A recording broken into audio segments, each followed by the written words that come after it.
man. So I mean, I'm better them there, you know. Yes, man, the renegade when afraid. I'm up. Yes, man. Along with the rebel, with the cars. We're fighting the cars. Yes, Man sir. like Wil Rattigan. Yes, sir. Alongside who? The defender. Who? Jeffrey Tavares. How am run, girl? Jeffrey. All right, so hear this, people. Today, we are going the speech, the opposition speech, Ratty. We want to play it and we want to listen to it and dissect it because man, we're happy most of the time, you see. The local media houses. When you have the opposition speak, because you know you have some people them position themselves and them don't want your ear when the opposition speaking. Right. And you know hear certain little things, you know. And you have some people now say the opposition silent. Remember me and you did that talk about it's best to have an opposition where no vulgar. Right. Because you know you have some people them you know them vulgar. And make a bag of nice and make a bag of promise and then when them turn government up, them's a big failure. Right. In the place. You need responsible opposition. So you only oppose when the thing not right for the masses of people or for the people in Jamaica. You know, just get up and pose if you oppose, you just oppose here. That don't make no sense. So before me go in at me, I go into the whole thing and I'm gonna dissect it. But I could just play that little part of what me attack from the opposition. Hear this. Hear this. Every leader has their own unique style. My response to cases of injustice is not to get riled up and make a whole heap of noise or threats, manipulation and intimidation. That's not my style. My fury and disappointment in the direction of this government takes me to a place of reason, deep contemplation, effective strategy, and a commitment to work harder to deliver tangible results. It leads me to work out ways to make things better. That's right. And this is what accounts for my professional history. It is what accounts for my recognized success as a top commercial lawyer. It is what accounts for my proven prowess in business. It is what accounts for my effective results as a legislator in this House and in the Senate. It is what I bring to this struggle on behalf of the Jamaican people for a better quality of life for all. Empty hype and bluster, those are not my style. Yet every Jamaican must know I have your back. And no matter how many trips around this country it takes for me to meet the people of Jamaica, for you to learn about me and who I am, and understand that I stand for you and with you, for me and our team to engage with you, we will do what it takes.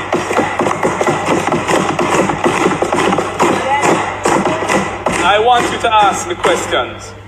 I want you to ask me questions. I want you to tell me when you don't agree with me. And tell us the things you want us to do for you. Yes. I want to meet your parents and meet your children. Yes. We want to know the things that concern you. Yes. Because that is how we can plan on your behalf. And when we move in a new direction, we must do it together. Time comes.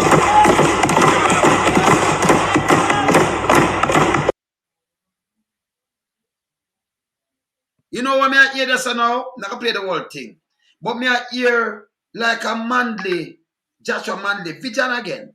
Because I'm saying no, they have to make a bag, but this is what me I tell people. But bag of nice not going to work for me now, Jeffrey.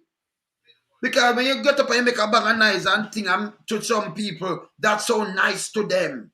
When you're vulgar and you can't make a bag of promise, I'm sleep with my window and door open. No, I'm saying more reason with you. You have to talk to him and ask what him can do and him want to read. This is what I want. This is what I ask for, you know. And them things I ask for. And you for hold people to account. That means them that bigger and better than you. You understand? You have to reason with the leaders, brother. What you say, Jeffrey? Right. Base, good afternoon, everyone who are viewing us from around the world in the Eastern Caribbean. Welcome to this, the accepting of the budget speech of the opposition leader. Based on what the opposition leader said yesterday, that show to you that Jamaicans must listen to him, because what he's saying in the parliament is to say to the people of Jamaica, you have a leader who will listen, a leader who will sit down with you, reason with you, Listen to what your needs are, and try and if he get in, he'll try and be there for you. Try and make sure that your needs are being met. Based on all that he said yesterday, because I listened to the entire thing, I bring it live on my program, on my channel. And based on what he said yesterday, I think Mark Golding is the next Michael Manley of Jamaica. I may be wrong, but you can hear a Joshua Manley is what you said in him. A Manley who speaks for the poor class of Jamaicans. A Manley who will stand up for the poor class of Jamaicans. A Manley who defend the poor class of Jamaicans. And I think that's what we have in a Mark Jefferson Golding. Yes. All right. So, Ratty, now we're going to start playing now. When you just hear me hear a better fresh hearing now. But when you hear? What me hear is calm, steady, even-keeled leadership. Who is in control of the facts? A man who is in control of his emotions. A man who is in control of the situation. A man who is not given to bluster and a whole heap of ray, and carry on and blah, blah, blah. We're going to do this and blah, blah, blah, you know, none of that. It was plain, straightforward. I mean, to the point, and in a humble way that people find attractive, people find approachable, right? The man said, listen, I want to meet your family. I want you to tell me what I'm doing wrong, right? I need your guidance and your counsel because I alone can't do it, right? All right. And I'm here to serve you. That me want. Right? That's what I look, you know. And then he make a very important point. Very important point. If you notice what him say, probably not a people ever pick it up. Him say, these principles have guided me to become a successful attorney. Good. So when I tell you is that, yeah, business attorney. So when I tell you is that this now guide me. This won't guide me because I am coming from a position of strength and wealth. Yes. So I don't have a thief. That him just said. You pick it up. You pick it up. All right. The other day, because we're going at the whole thing, you know. But you see, our panel, we just start shoot to power. That's how we stay. And we look the best for each and every Jamaican. Yeah? Look where them just get me rev up, you know. The other day, we talked to Damien Crawford. Right. Former member of parliament and former minister of entertainment and tourism, right? Yes. Yes. And yeah, and senator right now. And him, you know where him there? Him depend him place. A man call me and say, but Damien no, so I'm not gonna talk to him and think. Me say, no, look, we call him on a weekend. When him done the film thing there so down at the parliament, him go teach and then him leave and go up where him there work. When me see a man a work, I'll do him there so that I tell me my work. You have enough for them, me never see a work yet, but them have hotel, them have this, them have gas station, them have them have everything. Them a run up and down and the amount of money them have it unbelievable. You never see them a work yet. Him there they work. And that I want to see. Because instead of him they study for rob the person, they work. And I tell you, if him have 10 goat, it can bring how much 100,000. If him have 20, it can bring him 1.2 million. He might know one. Plus he might raise chicken, he might do all kind of thing, he might do farming. And him busy himself. Dep on the farmer doing work. That alone tell you the mindset of him. I will listen to him. We want a different kind of Jamaica. And a serious note. So, Ratty, me could go deep down in the same listen. We have to make people in the diaspora hear it too, you know, because, you know, when you have speech like this, most of the time the local radio station, them, you know that, and the whole we know this, them leave it one side. Mm-hmm. Yes. So me could go in at this. Me could hear this. St. Andrew Southern, Mr. Mark Golding.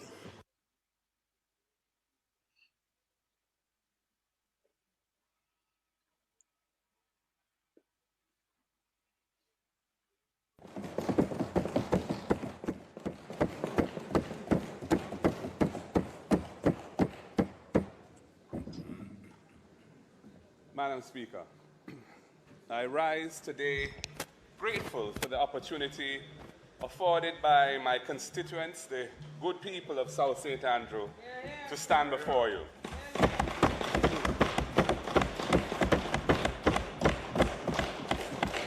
I hail them all, some of whom have taken the time to be with us here today, including our councillors, our councillor candidates, and the members of our constituency executive.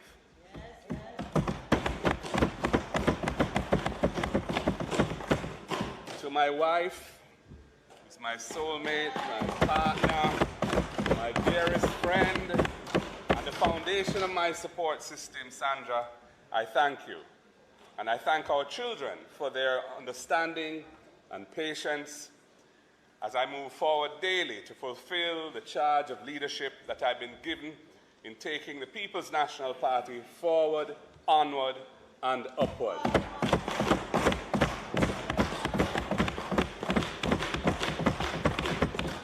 I hail too my fellow elected representatives in this House, on both sides of this aisle, and those who sit in the upper house of this Parliament. Thank you all for what you bring to this Parliament to make it the unique place that it is. Even if we get a little heated sometimes, at other times we work together, and that is when we're at our best.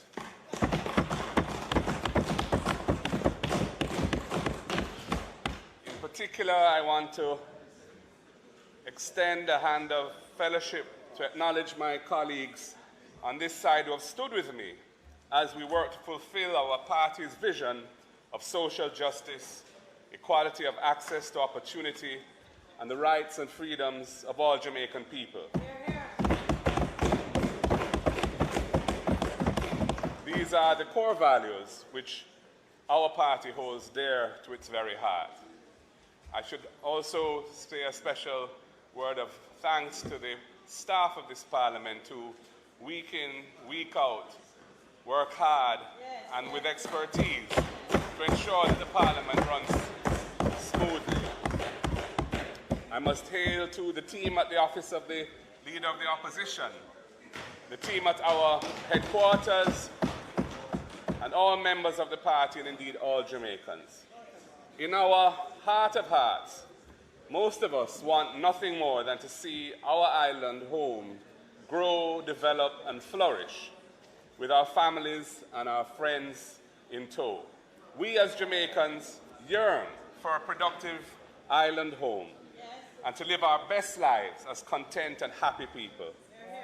Now, perhaps more than ever, Madam Speaker, as we meet well into the 60th year of Jamaica's political independence, as citizens of this remarkable nation, blessed with a world-renowned spirit of creativity and resilience, we are forced to evaluate the route in which our people are being taken in the name of nation building.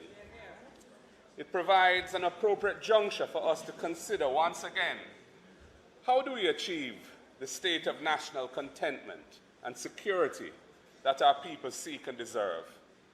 How do we make Jamaica a place where all our people can thrive and achieve progress in their lives to build their own individual versions of the Jamaican dream? Madam Speaker, over 40 years have passed in which we have accepted the view that the role of the state is merely to facilitate the private sector as the engine of growth, who will then lead growth, and growth will trickle down to the people. I suspect that most Jamaicans no longer accept that theory of development. We have to look around us and assess what is happening in our nation. We have to ask, what does the state of the nation have to do with the government that we have? Who is the government serving? Is it serving the broad base of the people? With this current government, in our view, the people's lives are not being treated as a priority.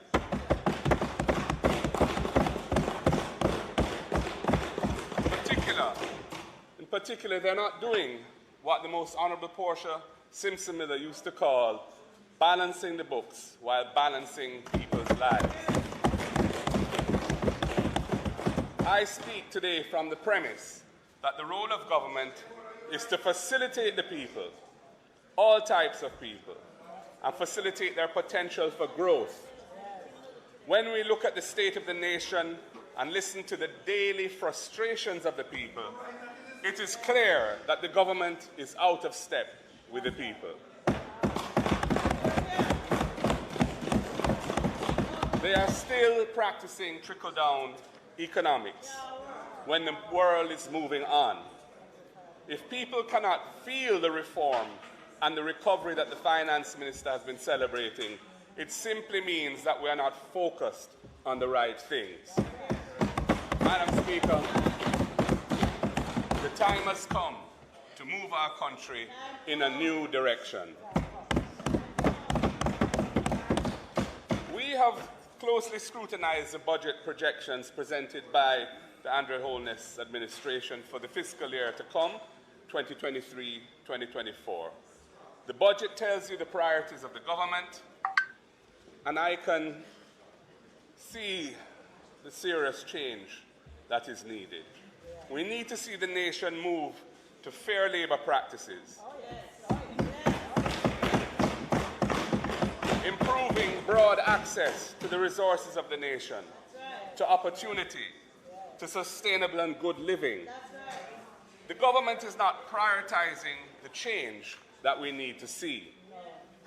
It is not a budget for the people. It reflects the character and interests of those who this government primarily serves.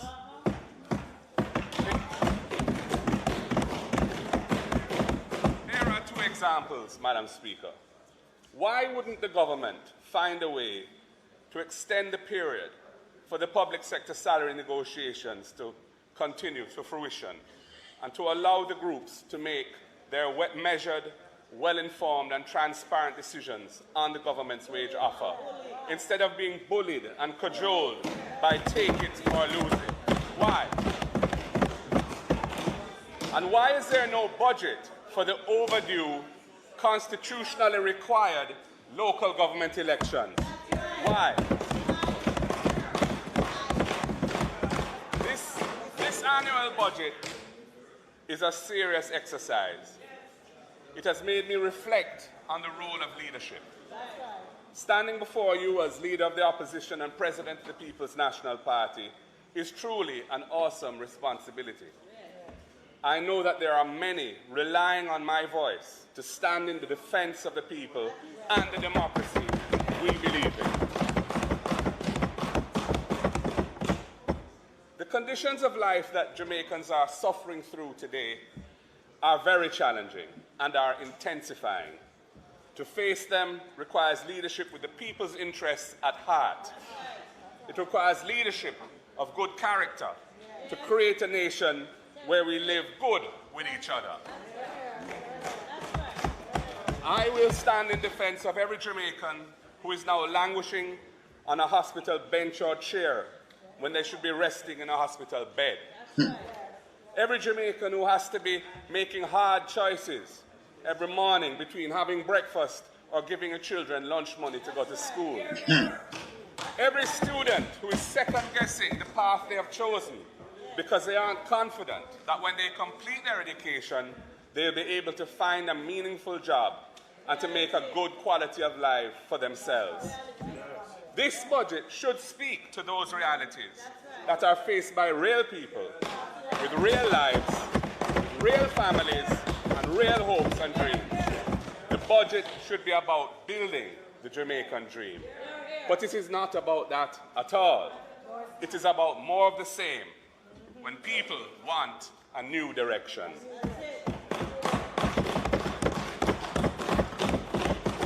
So, Madam Speaker, where are we coming from? Last year, the Andrew Holness government came to the people with a budget that they said was meant to respond to the social and economic challenges left in the wake of the COVID-19 pandemic. They acknowledged the rising global interest rate environment and the supply chain disruptions due to the war between Russia and Ukraine being fought on the other side of the Atlantic Ocean. Food costs were rising. Energy costs were increasing dramatically. The government tabled a budget of $912 billion a year ago. we on this side looked at the projections and knew that with the spike of inflation and the sharp increases in the cost of living, especially food, transport, and electricity costs, the provisions for social support in the budget were inadequate. The weakened Jamaican economy coming out of the pandemic had not yet recovered the lost ground from the severe dislocation of COVID. Prices of basic necessities, food, electricity, transportation, medication, were rising above and beyond people's incomes, which were not moving, and have continued to rise week in, week out. With all that was happening in the world, and with the conditions that were being experienced by our people here in Jamaica, it was clear that the budget would not see the nation through what was going to be one of our most difficult years in modern history. As basic conditions of life worsened for most Jamaicans, with struggling to survive, we put our heads down, spent some time, and put in the work to double-check the numbers. And Madam Speaker, I stood right here in this very space and told the people that we would take another $40 billion, or about 2% of GDP, to get the people of Jamaica through this period without the society unraveling. I asked them, I begged them, implored them to make the appropriate adjustments to the budget. I said further that support of $40 billion for vulnerable Jamaicans would be needed to cushion the crisis. It could be financed by slowing the pace of debt reduction for that fiscal year. The usual voices jumped out. The budget crafters put their greatest strategic asset, their media apologists, into action. And the result? Gaslighting and pure chat. They spun and they spun. Called us every name in the book. They even tried to make us out as fiscally irresponsible when we're the ones who set the country on the right fiscal path to begin with.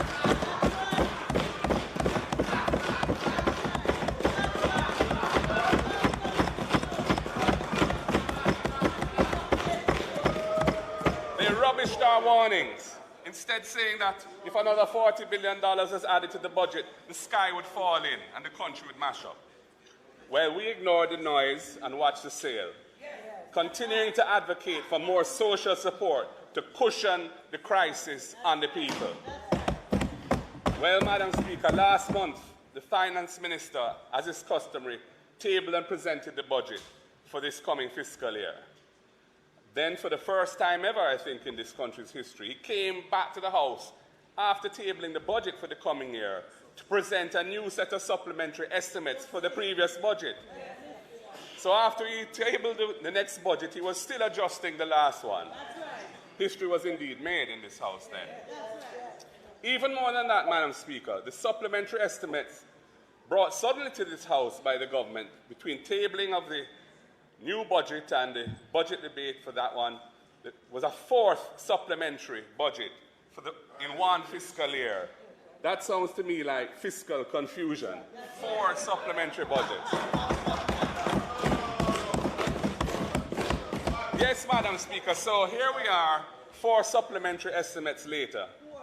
Having started with an estimate of $912 billion for the 2022-23 fiscal year, the government ended the fiscal year with a spend of $1.02 trillion. 1.02 trillion was the final budget for the year 22-23, the fiscal year now ending.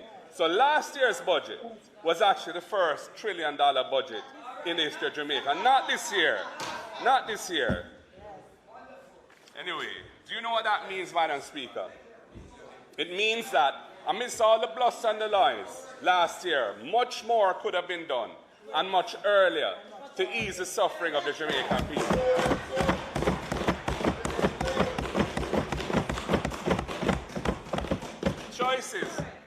Choices were indeed made, but they failed to cushion the crisis.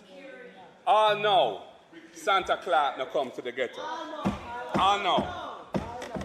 But instead of using $40 billion out of the 95 billion in additional taxes that have been collected this year, instead of using that 40 billion to cushion the crisis as we propose, the government has gone about frustrating and upsetting the Jamaican people.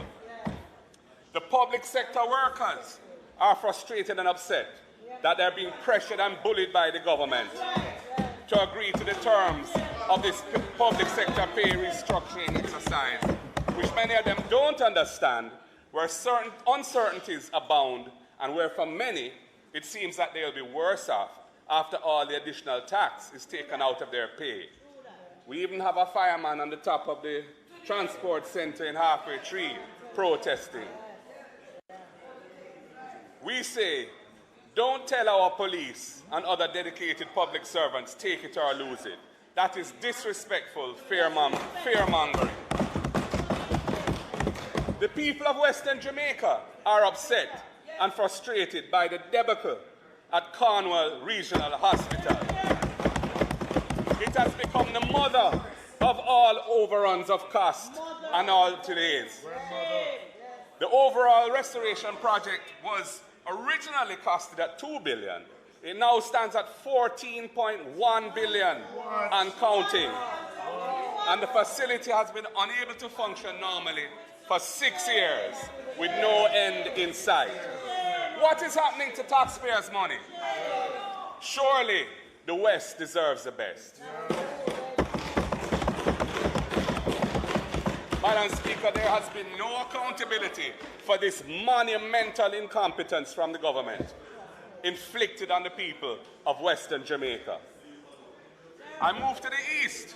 The people of St. Thomas and Portland are frustrated and upset with the negligent and uncaring way in which the South Coast Highway project has been implemented, leaving them to live in the terrible dust with respiratory ailments and other conditions, and to have to traverse miles and miles of terrible dug-up roads every day for 2 years and counting. Our brothers and sisters in the East are begging for a new direction.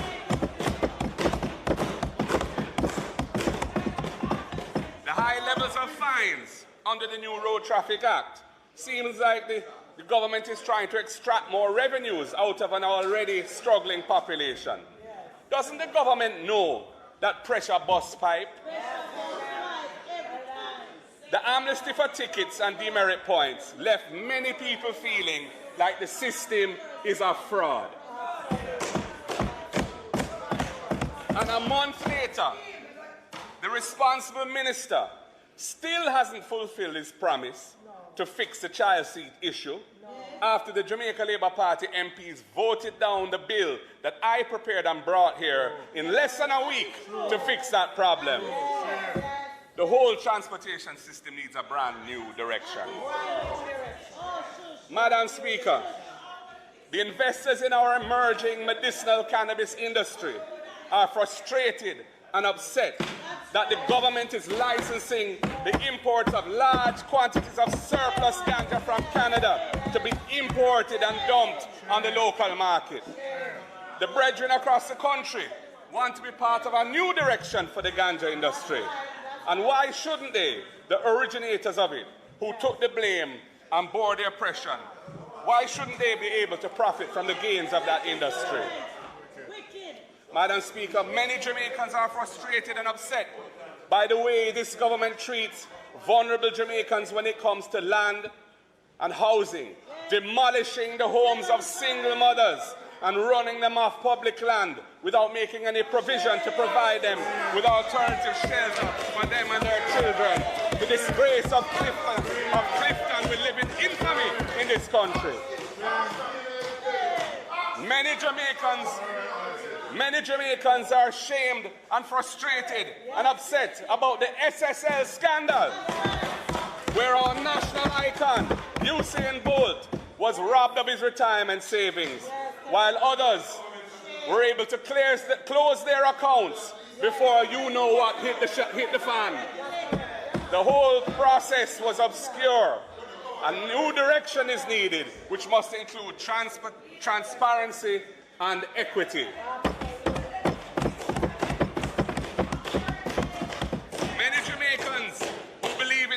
democratic system of local government that is now enshrined in our Constitution since 2015 are frustrated and upset by the government once again using its majority in Parliament to subvert democracy by pushing through last-minute legislation to again put back the local government elections.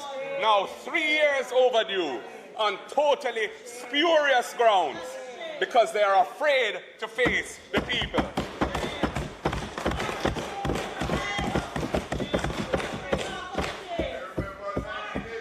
And what is worse, the government's fiscal policy paper says that, and what is worse, Madam Speaker, the government's fiscal policy paper says it is collecting $766 billion of taxes from the people for this coming fiscal year. $766 billion in taxes.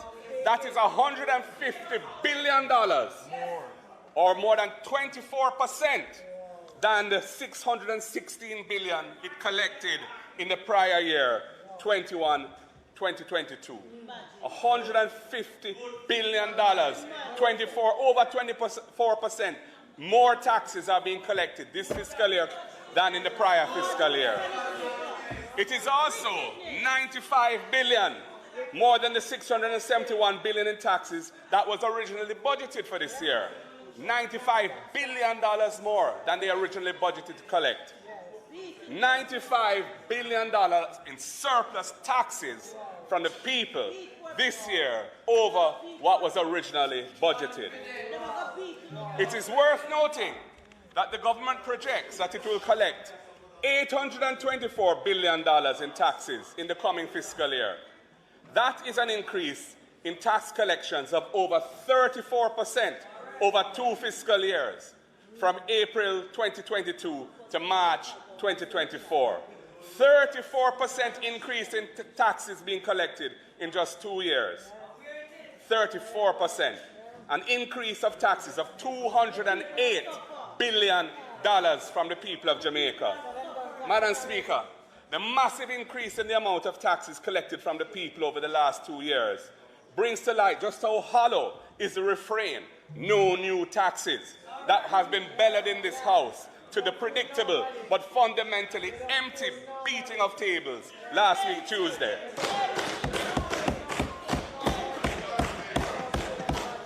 The 34%,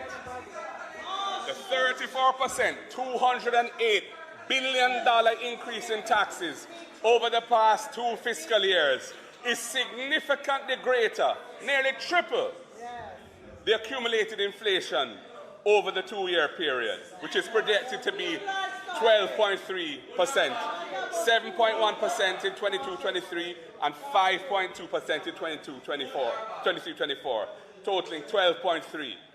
So we have 34% increase in taxes. Inflation is just 12.3% over that period. It comes as well in a period where people's standard of living is being ravaged by the cost of living increases. So the cost of living are bite the people and the taxes are suck out them blood. I know, when I thought about it, all I could think about was Lone Ranger with him song Barnabas Collins. Yeah. Suck out the blood of the people.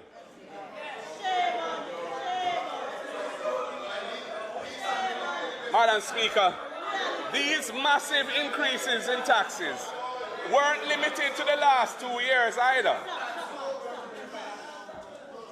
Madam Speaker, these massive increases in taxes weren't limited to the last 2 years either. If we look at the last 7 fiscal years, the tax take has increased from 24.4% of GDP, 24.4% of GDP, to 28.2% of GDP, placing Jamaica amongst the highest taxed countries in the world. And I have a graph that shows it, which when the speeches, copies are distributed to you, you can have a look on page 12 and 13. And if we want to think about it another way, to look at it from the perspective of an individual, then over the last 7 years of the Jamaica Labour Party administration, the tax take from every Jamaican 15 years and older has increased from 197,000 to 365,000, an increase of 85% over that period. This JLP administration is now extracting 168,000 more from the pockets of every Jamaican than when they first came to office. So, and when they come here with the Samfi statement about no new taxes, you know what the real story is, Madam Speaker. And you know, Madam Speaker, since... Let's cool and listen. That's cool. Hold on. I just want to hold a minute. I just want to declare that I have been watching. And apart from the member to the speaker's right, left and right behind him, every other member on that side has been disturbing your speech. No. I have been watching, and I said every other member. The disturbance which I'm aware of is coming from the other side. Well, I'm not surprised. Why am I not? Madam Speaker, since the vast majority of taxes in Jamaica are now indirect taxes, the poor and lower income earners bear the brunt of it in the GCT on local purchases, which is projected to increase by 31% to 156 billion in the coming year over what it was originally budgeted for this fiscal year. And the taxes paid on importation into Jamaica of the basic necessities of life. One aspect of this, which was particularly aggravating this year, was the ad valorem special consumption tax on gasoline, which was based on an average projected world oil price of $67.50 US for the year. The ad valorem gas tax is a percentage of the price of gas and other petroleum products on which it's charged, so that the higher the oil price on the world market and the cost of oil to Jamaica, the higher the amount of tax that is charged on each litre of gas or other petroleum products. In last year's budget debate, when it was already apparent that the oil price would be much higher than $67.50, which had been budgeted, I called on the government to give motorists, transport operators, and electricity consumers a break on the ad valorem gas tax. The mechanism that I proposed was to cap the tax at the budgeted oil price of $67.50 US a barrel, so that the people would not suffer any additional tax if and when the oil price went over $67.50. And the fiscal targets would not be affected. Madam Speaker, I even went as far as to personally draft an order under the Provisional Collection of Tax Act, capping the gas tax on that basis. And I personally went to the Ministry of Finance to deliver the draft order to the minister. He wasn't there at the time, apparently. Well, I have never received a reply to the letter enclosing that draft order, and I have never heard a word from the minister on the gas tax cap. As it turned out, the average oil price over this fiscal year has been over $90 US, way above the $67.50 that was budgeted. And the government has benefited from billions of dollars of gas tax by refusing to cap the tax at the budgeted price of $67 US and 50 cents. The SCT on imports for the first 9 months of the year was 7.8 billion, or 18% above budget, which accords with my own projection as to how much the people would have saved if the cap had been put in place. Anyway, since you didn't listen to me last time, and it has bitten everyone in their algorithms, please.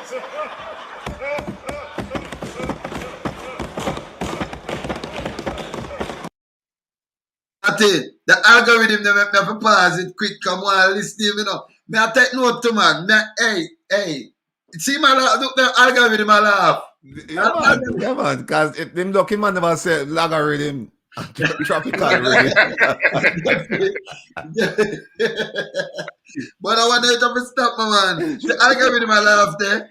Him know what the man him a refer. Him know what Mark a refer to. But Mark, That you know, that's some highfalutin serious speech. thing, man. That That's some serious highfalutin thing. speech where nobody no understand. Not even him understand it. That's some serious thing matter, Yeah. man. Look on the lap on them face. You know. You see, not only that, you know, they allow their permanent secretaries and their technocrats to write the speech and them just read over the speech. They don't put an input in the speech sometimes, you know. Yes. Yeah. You know. Oh, so that is what. oh. So, So and that's that why is why I'm the talking algorithm, about this algorithm right? thing. You never got take it, them shouldn't put it in it. Eh? No, Is but that trick, was you know, algorithms. yeah. That wasn't a speech. That was off the cuff response. They may have discussed it back at the ministry, but he wasn't reading a speech. It was not formal speech. He was trying to explain. Algorithms and yes. Yeah, but and you subtract this and you add that. And that's and how then the algorithm work. Algorithm is a marketing tool. So if you watch a program on like the YouTube where it send you other program a match to that. And if you go cross the certain platform, it send you things to, you know. If you look for something to buy, when you look, it pop up everything when you're going on social media, it pop up. Right. The algorithm study your movements and thing, you know. So Right. we continue. Please, for the sake of the Jamaican people, listen this time. Time come for a new direction.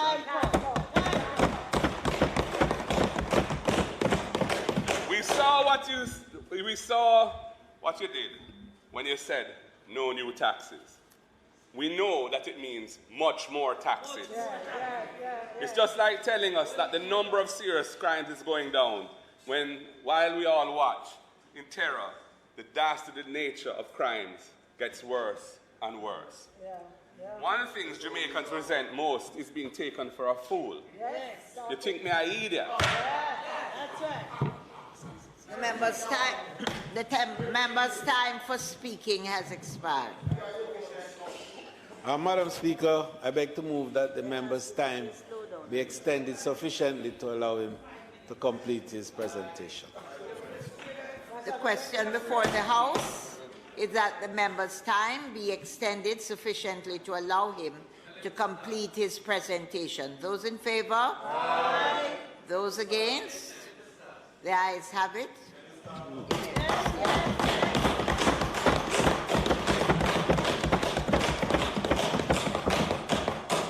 Thank you, Madam Speaker and colleagues. One of the things Jamaicans resent most is being taken for a fool.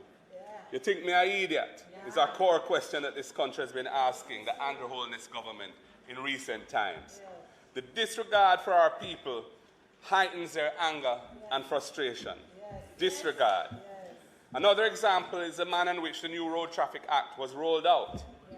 The police who enforce the new act have shared with us the total amount of traffic fines imposed and collected under the new law.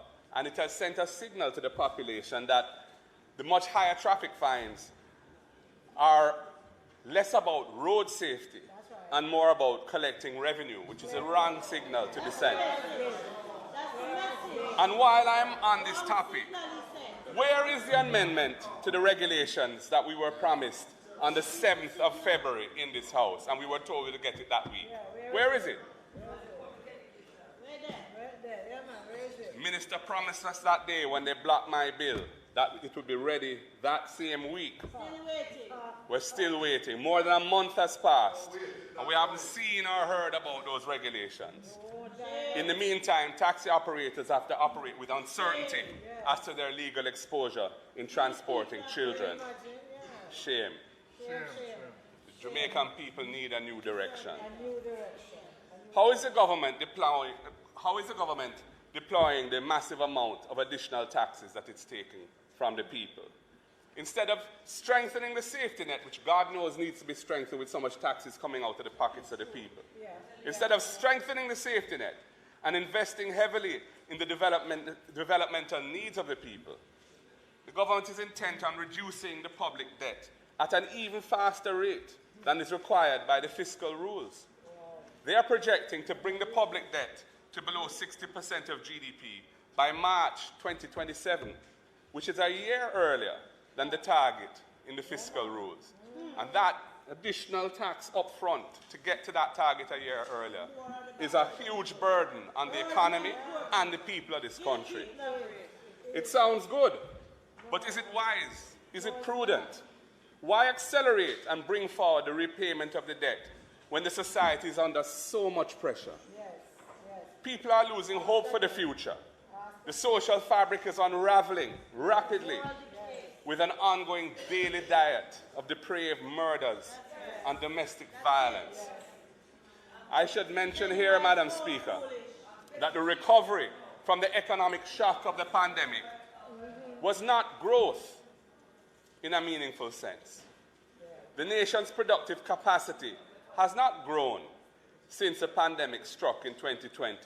What has happened is that as social distancing ended and tourists returned to our island and business returned to normal, once again we have been utilizing the existing productive capacity that existed when the pandemic started. We have essentially recovered to ground zero from the hole that we were in. And that hole was 11% of GDP. Our rate of recovery has been good, but in comparative terms, it's really nothing to crow about. In 2022, for example, Barbados, St. Lucia, and the Bahamas, each of those which have progressive governments in charge, recovered their GDP at faster rates than Jamaica. They grew at 10.5%, 9.1%, and 8% respectively in 2022 versus Jamaica's 5.1%. So I don't think we should be treating our recovery as something extra special. It really is not. The better and more sustainable strategy that we need to employ is to invest heavily in our people now. Now. Through better education and training, better health care, land and housing for those who are excluded under the current system.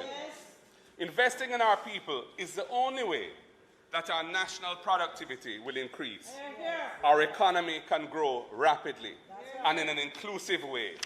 Our people can generate significant wealth for themselves, and the raging crime monster can be tamed, even as we steadily reduce the public debt to the targeted level of 60% of GDP.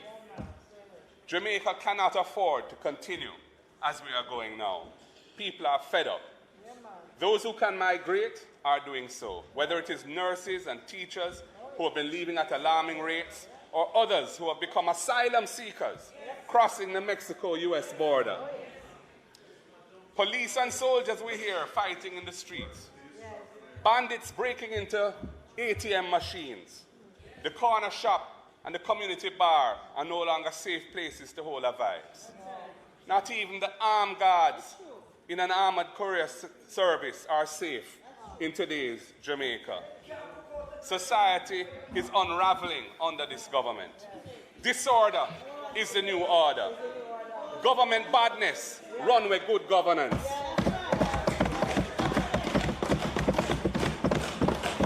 There is despair instead of repair. That's right. Aggression and violence instead of love and care. Time come for a change.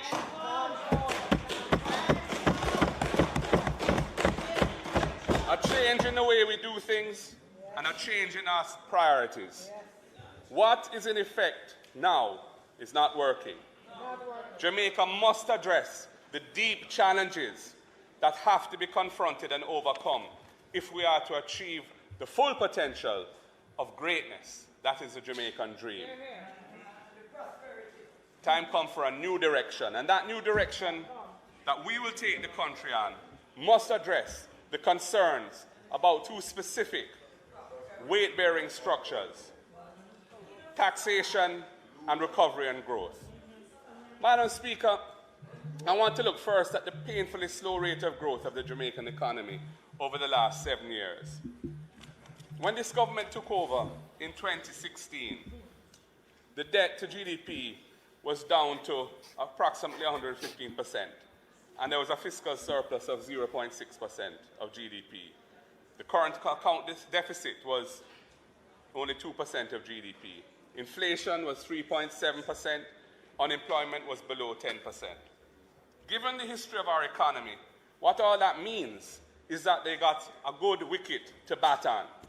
Certainly good enough to give them the confidence to say that they could achieve 5% annual growth of the economy by the end of 4 years. That 5 in 4 promise, of course, turned into a pipe dream. Meaningful GDP growth has proved elusive. The average rate of real GDP growth for the 4 fiscal years from 2016-17 through to 19-20 was negligible, just 1% per annum. And in fact, in the 4th year of the 5 in 4 period, there was negative growth of 0.1% for the calendar year. That 4-year period of very low growth performance was before the pandemic hit, which collapsed GDP due to that shock by 11%. And that is from where we have now recovered, we are told, by the Minister of Finance to where we were before COVID hit. When the Finance Minister speaks of rapid growth, he's really speaking about the rate of recovery of the economy, as I've said, climbing out of the hole. And I would argue that the dramatic slump in mid-2020 was very different to the deep and prolonged structural challenges that have caused GDP collapses in the past. He has been comparing the recovery and saying how much better we've done this time than in the past. And it's true that the recovery has been quick worldwide.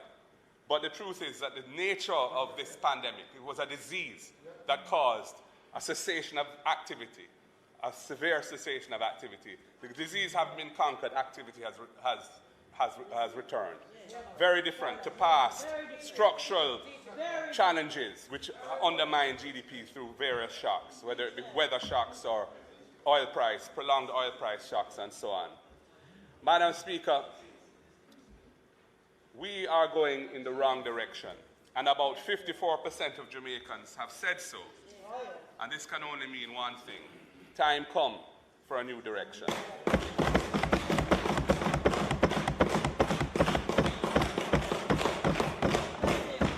Having recovered, Madam Speaker, back to the 2019 levels of economic output, Jamaica once again faces the challenge now, going forward, of achieving meaningful levels of economic growth. The outlook is not pretty. The government's economic strategy is failing to generate meaningful growth. Despite all the reforms and sacrifices to improve the fiscal management of the country over the past 10 years, the government's own fiscal policy paper, which was tabled with the budget for this coming year, projects an annual average growth rate of a mere 1.175% per year for the next 4 years, even after recovering from the pandemic. 1.175% average annual growth over 4 years. That's what. In fact, it shows growth slowing down over the next 4 years, from 1.6% in the coming year to just 1% in the last 2 years of the next 4-year period, ending in March 2027. This slow rate of growth will impair the ability to make much-needed investments in our people, to make the nation's human capital more productive, so that higher rates of economic growth can be achieved. It is because we have taken the wrong direction that we're in it's like a catch-22 situation. Low growth means less money for investment in uplifting our people. But unless we invest in uplifting our people, we will never achieve meaningful and sustained levels of economic growth, which I... No, let me tell you this now, Ratty and Jeff. Well, me just me I listen back like me I go back to my days, Amanda days, where me I listen to some things where it really makes sense. Yeah? And that me I hear, you know, where you hear, Ratty? Where you hear?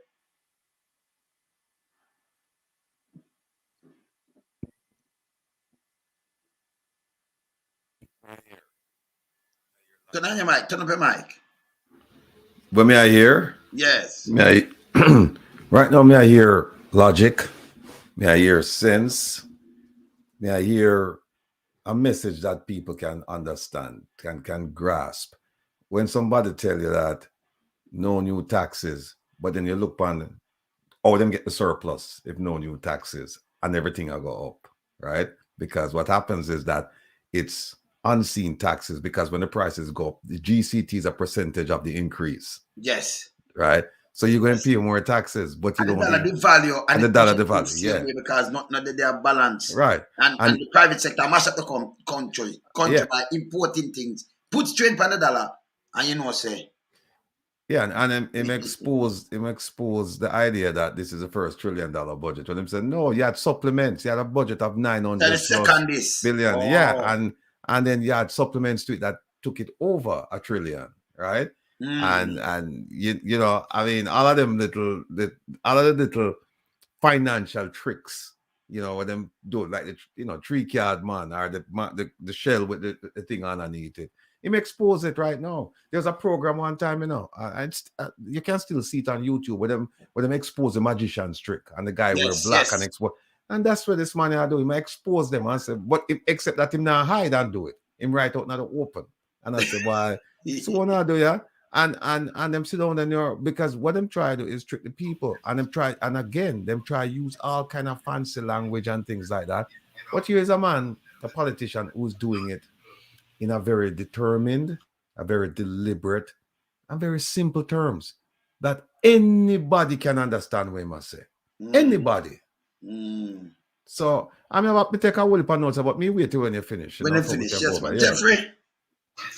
You know, listening to him, I sort of wanna agree with what the former Speaker of the House of Representatives, former Member of Parliament for Central St. James, Libby Smith said, who is a former PNP member.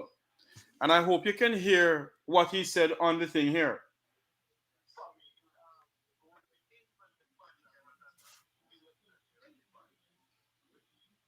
You're playing it?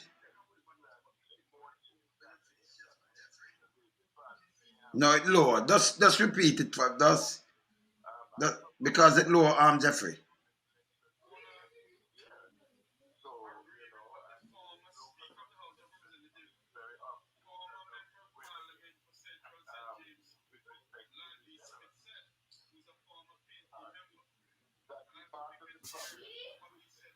Jeffrey. Jeff. Are you hearing it? No, it's lower. Just tell us, man, and then we play it after. Tell us. Okay. What he's really saying is this, that Mr. Golding's speech was an election speech. He has his eyes on the election. You know, and to be honest, maybe that's what the opposition leader have his eyes on the election, because it's an election year in a sense. And based on the polls, you know. Yeah, but those not an election speech, because election now called till 2025. So me never follow. That's why I talk to you, because real election, the general election 2025. The election put off till next year. So him gone for something else. Yes. Hold on, Wayne. The election maybe next year, you know, but the election can but it's June 2025. So yes, hold on, Wayne. You're drifting from the thing, you know. The election is constitutionally due now. Oh, you thought the local government? You thought the local government? He can still call it, you know. Me not thought the local government, you know. Me thought I know local government election, yes. That due, but remember, him put it off and him now. But they still can call it. Yeah, so we never want to go in at that. So we never go through like, yes, it's them all time man, whether him wants this and that and him come up with. Me not know them. You want a different thing in a Jamaica, and you want all a man account, like how him come and talk no more want me use word for all people to account. Him go up an election. Me know say them put off the election, and me know say next year local government. No, but that year to him as a prime minister 2025 that for card. So me never want to go in at that. Based on what he's saying, yes, that because of the hardship, the hardship that Jamaicans face, it prompted Mr. Golding to write a speech, in a sense pertaining to the hardship, but in a sense it's pertaining to an election that is being geared up, in a sense. Yeah, but as me said before, I understand that, but that's why I'm not listen to them commentator that we have our own thing. Me I talk Yeah, to but you as you. Me no want to listen to them. all Them right. old For, fashioned for me, and them are for me, punk. Not for for them. me, Whether PMP or GLP, them are punk. So me want as cause we, you know, we are the different face right now what the human rights activists work for the people of Jamaica. Yeah? but So me no want okay. quote them. Cause them from over the years when me hear them get so much thing wrong with a PMP or GLP, them for just go away. Some of them are punk. And me straight like that. You understand what I say, Ratty? So me no want quote them. Come on. You want quote him like I'm all the Prime Minister when him talk to him word and we make a bag of nice. Then me can't hold him to him word. So when him come in, me say, okay, but you did say this, but you never do this. So me I listen him, that's why me I talk to you as Jeffrey. Me no want Okay. you. Well, for Yes. me, listen to his speech yesterday Yes. and listen to it again. This is the best of Mark Golding I've ever seen. That's okay. This is the best of Mark Golding I've ever seen. And he touched on some vital points. He touched on the Clifton land. He touched on the SSL saga. Mm-hmm. And to me, that is something that needs to be spoken about by both political parties, especially the whole thing with the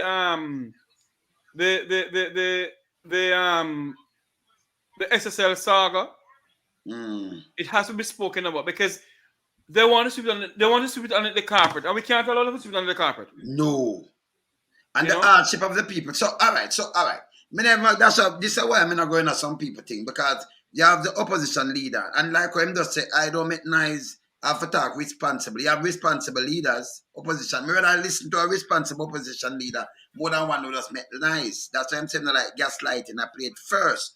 Me now gonna listen to some other guy where did part a party or something. I might have beat. Yeah, but sometimes Wayne, Wayne, for us to have a constructive, in a sense, we have a constructive conversation, you know. But for us to have a conversation in a sense wherein you have to hear other people's views. No, and I hear them views, you know. Me hear them views. Hold on, Wayne. Yes. Hold on, Wayne. I think Lloyd B. Smith, who is a former Speaker of the House under the PNP administration. Yes. He still sits on the PNP, whatever board, or whatever I want to call it. So when he comes out and he said that part of the speech is an election speech in a sense. So I understand where you're coming from. All right, so I'm going to ask you something. Hold on, why am I not call them and give them the prop? Yes, I'm going to call them personally. So if you are going to make a speech, I'm going to make a speech, because we always make them same speech. This is what we are talking about them, you know, every day, you know. And the people, them, what them are oppressed. We now do election. So what them are there? Election speech I make now. So when them expect the opposition to come to agree with the government and say, yes, go with the $1 trillion and everything all right with the people and them thing there. Him have to talk the truth. Stephen talk the truth, it's going to be an election speech. No, Wayne. Yes. I think you're drifting. Part of it. No, but I'm going to say why I'm going to use the word like that. Because we want an opposition where as me, in my view, you want the opposition come out from speak. Wayne. Yes. Hold on. The PNP is leading in the polls. Yes. All right? And I think based on, because the PNP is leading in the polls, and based on all what Mr. Golding is saying, I think that's why Mr. Smith came out and said, well, you know, it's an election speech in a sense. Yeah, but you see, that's why I know some man run out of some things, you know, my brother. That's why I say me talk to you. Because I know you understand what I say. But as I said before, where the opposition, where him expect the opposition to come and say. Either because we hold him accountable to what him saying, because you're government in waiting. So same like where Andrew did come and say that night, this and that and thing, him say, okay, we're not at night. This is the people that must suffer. All right. If him, that's why I'm not give him the props, the one with the start. If me ask you say the people that must suffer, don't the taxes gone up, don't SSL there. Don't everything we matter about right now, it concerned to the people and it pressure the people for you. So where my tight pan. I'm gonna finish listening this. You understand what I say, Ratty? Yeah. Some people are right to me, and that make some comments. Here's how Mr. The speech. Mr. The speech as, and if you look at it, the speech is a direct comment on the finance minister's speech. Yes. He must say, these are the things that you came in last week and you talk about. And so I'm going to respond to them. So And this is the reality. yeah, and so the idea of it being, and I understand where Jeff come from, but Yes. here's the thing. Nobody knows when the election is going to be called. It can call, and just like how them put it, the local elections, like how them put it out for what, 4, 5, 6 years or whatever. They can't do it again till time for the general election. And then the general at 2025. So yes. Right, sometimes. So it, to me, it's kind of early to kind of put a projection on it and say, well, this is an election speech. Because and not only that, him knows that they will not call an election now based on the polls.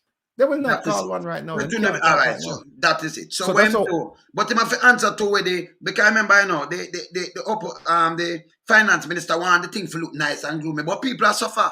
It's like a man say, when you look, you can't buy rice and flour and chicken, but a man say, well, this nice and so could get the first $1 million, but $1 trillion, but it's I mean, like I said, somebody might somebody might look at it and say, well, then it sounds like an election speech or something like that. But the way I'm looking at it is saying that he's responding to what was said last week. Thank you. And I go point by point, you know. Point by point. So I point out everything what the man say. But that's why I say we know too, we think with a different kind of listen. Well, I used to listen to them for decades. And commentators, I mean, I said so. Something with them say them no, them that kind of dash because them don't know what they said. Them just come up with something. If you say something like or somebody might have come and say boom boom, and me the pan just start talk. I mean the youth them talk, and when them don't talk, me just say two things and the two be sure them I say because it never make no sense. You are say no new taxes, but yet still the thing raise and the money, the value and everything go up. So you get a bigger taxes off of it. Yeah, make more. You see, Wayne, the government keep on lying to the people of Jamaica, you know. Yes. But there's no new taxes when there's absolutely new taxes in a sense. Of course. But the normal people in Waterhouse, Ream and Jungle, we say, see there? No new tax. You can't buy a bread. How much you have bread, brother? No, answer no. How much you have? All right. Bread. Andrew, you come in, bread was $150. And you say, okay, I'm going to make it better food now. And everybody this and that. How much you have bread now? Some people know them tell us $450, some say $500. So if you have $150, or you buy, when you buy a squeeze of toothpaste for $30, bread and $40, how that look? One egg for $60 and $50. And you say, no new taxes, and you come and, but you reach $1 trillion, or you're going to get the $1 trillion. When you work it out, trillion, $1 trillion. And you say the first budget, but him a correct, and I said, no, and the second one this. Tell the people them the truth. And that me a listening, you know. Because him come and talk, so him a on-site box. People them as a fire. All right, looking for this. Yes. The Minister of Finance said that there will be no taxes and jackasses that is coming into the country. Yes. What he did not tell the people of Jamaica, that most of the parliamentarians own the horses that are coming in. And what he did not say to the people of Jamaica, I heard a friend of mine on a radio station say that yes, you know, that if the tablets of taxes, the teachers them listen, and I'm like, what the hell is my friend really saying? If the teachers want to go behind and get the tablets them, it's no matter of availing taxes or whatever. If they're taking off taxes off jackasses or running around Cayman and Spark, if you take it off of the tablet, then take off it. What are the teachers they want to go behind? Yes or no? Take it off. But by right, them shouldn't even have to go behind. You know, say it's a digital age now, and you want the people them. Remember, you know, you want to move out of the paper thing and the people online, the world intertwine. So when them come and do these things, what them do, them hurt what people more. I tell you it's a 2030 vision. So when you see it, all right, it could be, you see, well, like, that me never want to call him name, but can you imagine when a finance minister come give us some sweet talk? It could be a sweet talk for them, a prepare for them own election. But you have an opposition could have come and say, no, but keep it truth and truthful. We not make nice. You say this, but this and that, and it can equal this and that. So when they point it out, they have to go back to the board and draft again. You see it? Let's continue. Where's Ratty before we continue? Up there. Yeah, no, Jeffrey started off by saying these are the best himself, Mark Golding. Yes. I've seen him before, and I have to agree with Jeffrey. I have to agree with Jeffrey because I've seen him before, and I don't know, maybe it was the audience, but and I was going to ask Jeffrey when he says the best Mark Golding, was he referring to him as like him coming as at best? himself now as a Yeah, opposition leader. yeah, I was. I remember Yeah, him never in that hot spot there. Right. So Jeffrey, yeah. because One, if you mean presentation or substance or style or whatever. I'm not But- nice, you know. Let me say it. And I'm not gonna big up ourselves, but I'm gonna big up ourselves in a sense. Yes. I believe since Mr. Golding started listening to this program Yeah. and other programs, and since he realized that we're looking out against certain things going on in the country, this is the best I've seen him. In a sense where he goes around to the country and he meets and greet. That a man the style, you know. At one point, he was trying to talk like a Jamaican, a patois. He is a Jamaican. Yeah, Jamaican. But go to the people normally. Don't go to the people by going on as if you're talking down to them. And that's what he was doing at one point. But somebody may have spoke to him. I don't know if it's his darling wife or who has spoken to him. No, you have a Mark Golding who is going around the country greeting the people, the normal people, the grassroots people. And he's down there. He's speaking the same English that normal some of us speak. He may go to a little patois sometimes or whatever. Yeah. I'm playing music. And when I say this is the best I've seen him in a sense of giving both the budget speech, going around the country, speaking to people, going on social media, speaking to other people and other platforms and so forth. He never used to do that. And that is why I'm saying this now. Yes. That's what the General Secretary should be doing too. All right. The General Secretary of the People's National Party should be going around speaking to people on social media, gaining the traction from people. Don't sit down and be arrogant.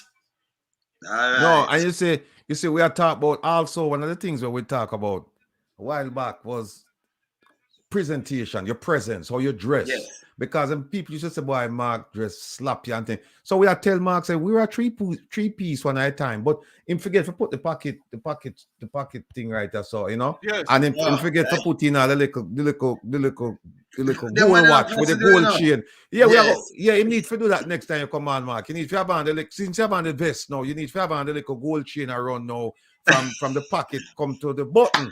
You see what I'm saying? And then when you talk, you just go so sideways and cock it off. So like how Norman man used to do it. So you just go so them can see where I want. Say, Sure. you know, you're up there.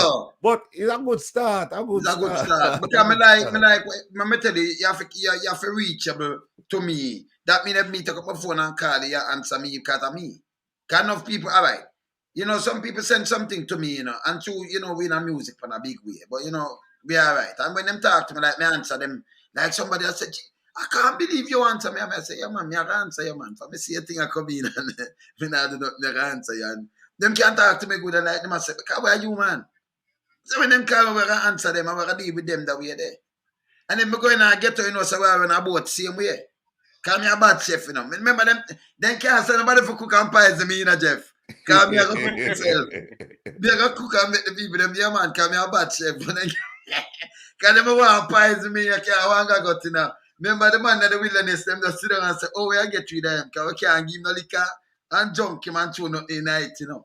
Them man don't need blue pill and them man have fit. You know something, Rocky? Yeah.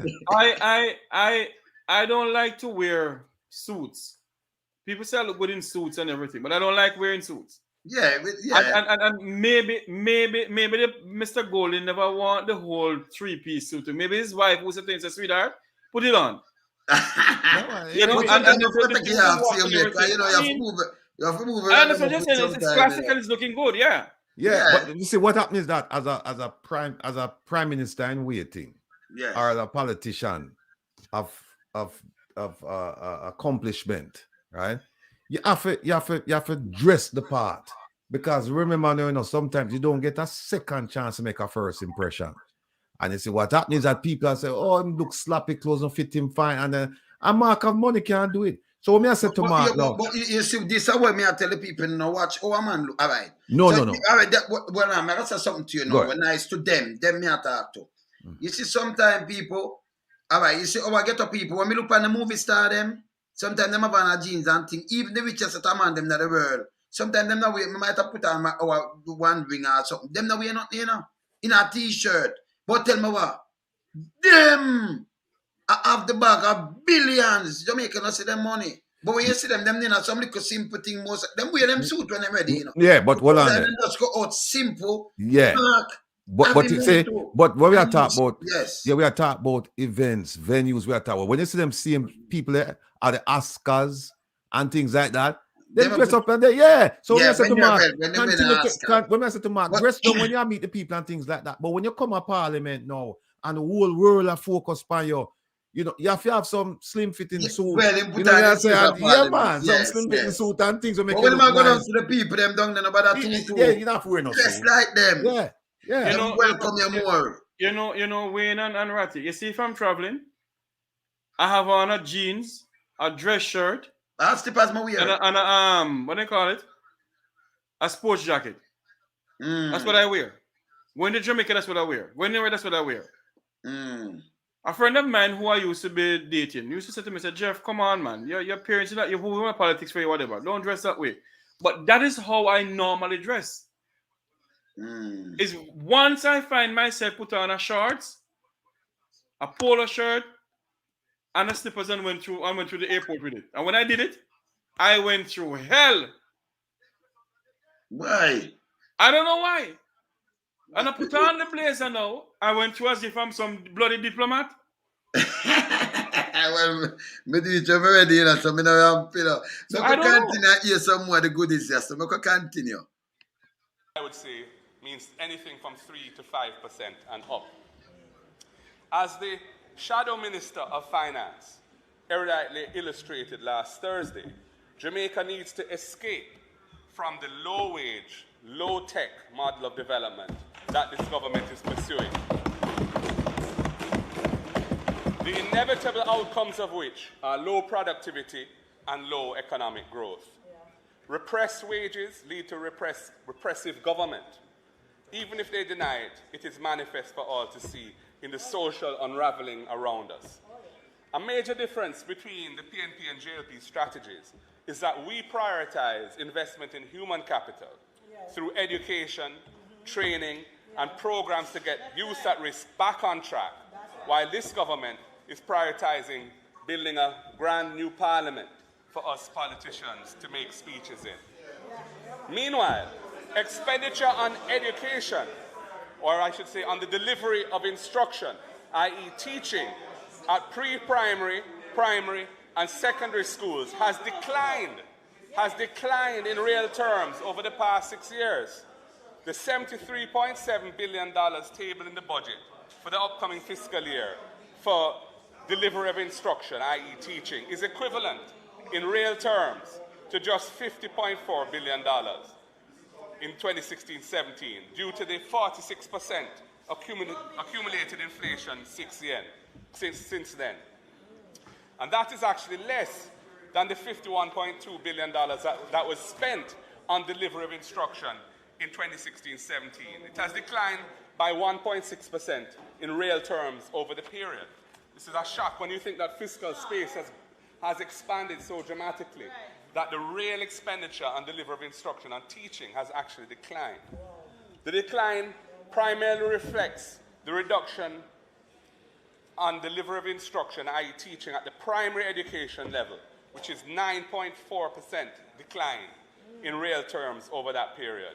So while the information minister has been complaining about dunceness in dancehall music, his government has been reducing the investment required in education at primary schools.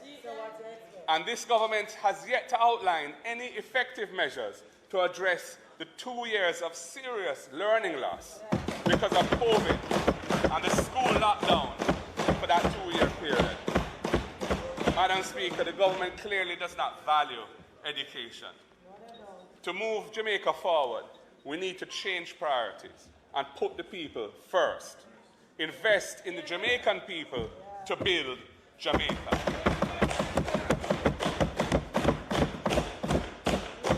Madam Speaker, the Finance Minister had an interesting section of his presentation last Tuesday in which he waxed eloquently on the Right Excellent Marcus Garvey. Much of what he said on Garvey I agree with. Building and reinforcing self-belief, self-confidence and self-love in our people is essential to national development.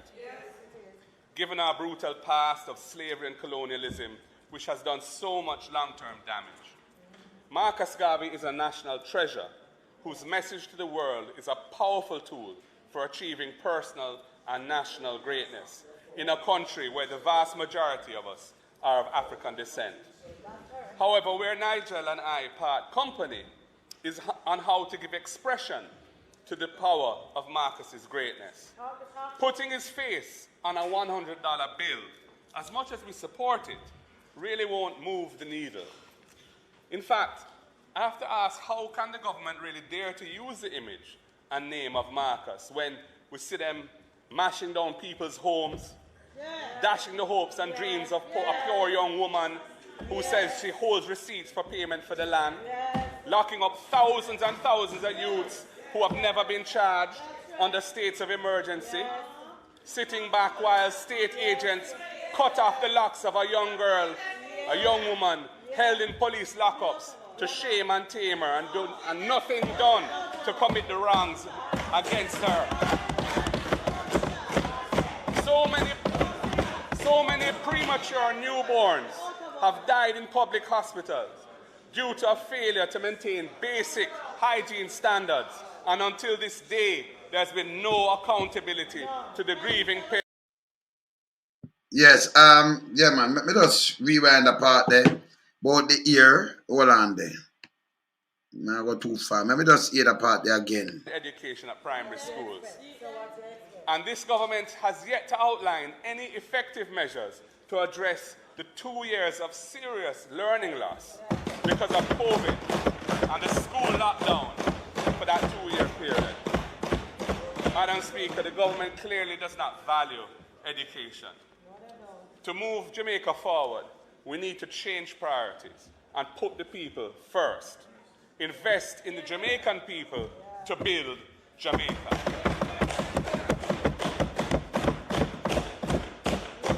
Madam Speaker, the Finance Minister had an interesting section of his presentation last Tuesday in which he waxed eloquently on the Right Excellent Marcus Garvey.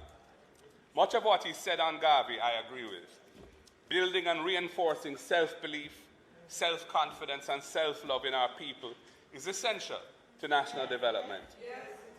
Given our brutal past of slavery and colonialism, which has done so much long-term damage, Marcus Garvey is a national treasure whose message to the world is a powerful tool for achieving personal and national greatness in a country where the vast majority of us are of African descent. However, where Nigel and I part company is on how to give expression to the power of Marcus's greatness. Putting his face on a $100 bill, as much as we support it, really won't move the needle. In fact, I have to ask, how can the government really dare to use the image and name of Marcus when we see them mashing down people's homes, dashing the hopes and dreams of a pure young woman who says she holds receipts for payment for the land, locking up thousands and thousands of youths who have never been charged under states of emergency, sitting back while state agents cut off the locks of a young girl, a young woman held in police lockups to shame and tame her and nothing done to commit the wrongs against her. Wayne, pause that part. So many. Yes. You know something. Good afternoon once again, or good evening. Yes. You know something? We sit down in this country, and this is the only political party, or should I say the only government that I realize, that have infringed on the fundamental rights of the Jamaican people. And nothing comes out of it. They cut Engineer Singh here off. Yes. They went to Clifton. The bulldozer down poor people house in Clifton. The Prime Minister went to the Parliament of Jamaica, the People's Parliament, to justify the cause of going on to Clifton land. He's the one who sent out the members of the JDF. He's the Minister of Defense. He sent out the police to bulldozer down poor people land in this country. And he's still sitting in the House of Parliament. And the Prime Minister didn't come back and tell the people of Jamaica. Because we keep on asking the question. You tell the people of Jamaica that is a Klansman gang selling lands in Clifton. And we're asking you the question, is it that the principal who got locked up, is it that she's a part of the Klansman gang? You says nothing about it. And we have a governor general in this country who the king put here to speak up for the people of this country. And what he does, he's a lucky boy for the Prime Minister. The Governor General of Jamaica is a lucky boy for Andrew Holness. And all we can get in this country is these politicians disrespect the people of this country. Until now, that young lady get no justification for what happened. Nothing. But Jeffrey, not under that. When the police commissioner said, "Oh, we gonna take that we take it over," then him turn it over to Dog Without Teeth. That's how them name Indigo, right? And then the DPP, Indigo said them turn it over to the DPP. Then she said the young girl lie. Remember, you know, that same DPP, the Prime Minister keep her on, you know. Want her to do extend her time, you know. So you see nothing where done this if him no want to move this, so him have the yes man and yes woman them for do film bidding and deeds. A country can run so. It cannot. Where's Ratty? I agree. I agree wholeheartedly with what Jan Jeffrey said. I mean, if you go back to the Clifton debacle, if you recall what the Prime Minister said, and also the timing, because this happened right after they seized the coke over in Baskerville.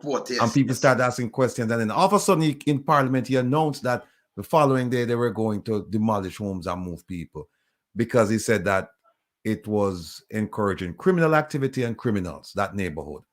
And then when he mashed up the house, him come and say, I remember him saying to the people, no, you guys are decent, hardworking Jamaicans, and I know you want your neighborhood to look nice and thing, and that's why I'm going to build 70,000 houses and give you. Him switch from saying them are criminals and not to suddenly them are hardworking people. But here's what happened. When you talk about having a responsible government, if it decided that it was going to move people off of government lands and give them safe and up to date standardized housing, what would the government do? First thing the government would do is give notice. Give notice. Say, look, yes, 6 months from now, we're going to come in and move.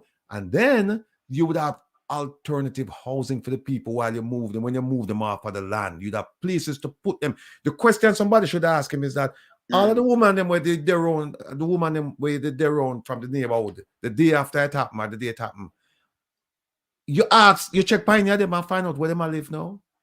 Where are those people living? You know them live? Them live with relatives and friends, and maybe some of them even up on street. This is how heartless the government is, led by this man. Because the first thing you do when you're going to demolish people's houses is that you give them notice. Say, listen, we're going to come in. Second thing is you say, listen, we're going to come in and we're going to move in so they can stay over here while we develop the housing. And you make arrangements for people. Good. But you come and you just lick down everything and then that time. Ask them, where are those people now? You see him send swords and everything, and them have surveillance and everything. So you don't think so? Okay, them people are real criminal or a gang, and him's a Klansman. How much criminal them catch? How much criminal them catch? One Klansman gang. I'm principal. We don't have film school in a female. Not even from somewhere else, you know. Right. Him and she country man. It's Yeah. not a load, boy. How man they film a thing? And then No, but not only that. Not only that, Yes. gentlemen. Not only that. He went to the parliament, and then his misinformation minister, the liar, Yes. who goes around and lie to the people of this country. Somebody said to me that there was some notice put up. Yes, the notice was put up. But if you care for the people, you're going to the community and say, okay, I'm gonna have a meeting with them. Sit down and talk to them. You wait until the people are gone to work. Now you're bulldozing on their property. But Jeffrey, this is a life-changing decision for people, you know. Housing is a life-changing decision, you know. You can't give them 2 weeks notice or whatever. No. You have to give the people extended notice and say, look, we're coming in on this day. What me I talk about is give them like about 6 months notice. Because the land now runway now. The land now runway and the people have done it for years and years. It's not runway. Ratty, as a concerned government, we either do, if you're going to move, you're going to lose this land. But we either do, you either say, okay, we could build, we have housing trust, we have excess amount of money, we have to go build, even somebody, we have to build up something back for them. We have to move them from here, so, but we have to give them somebody, so, because we know them now have the money. You have to send in, you have to interview, you have to do some things for them, but you know, so them can't afford this, them cannot this. You can't push them a road, them can't go live a riverside. Why not give them some of the, remember the high rise where them open up where? Waterloo or whatever. Happen. So, with the reservoir under it, where them pay like 50 million for the car, them. No, the latest one on bill where people can't afford. Akpen, man. Akpen, yes, Akpen.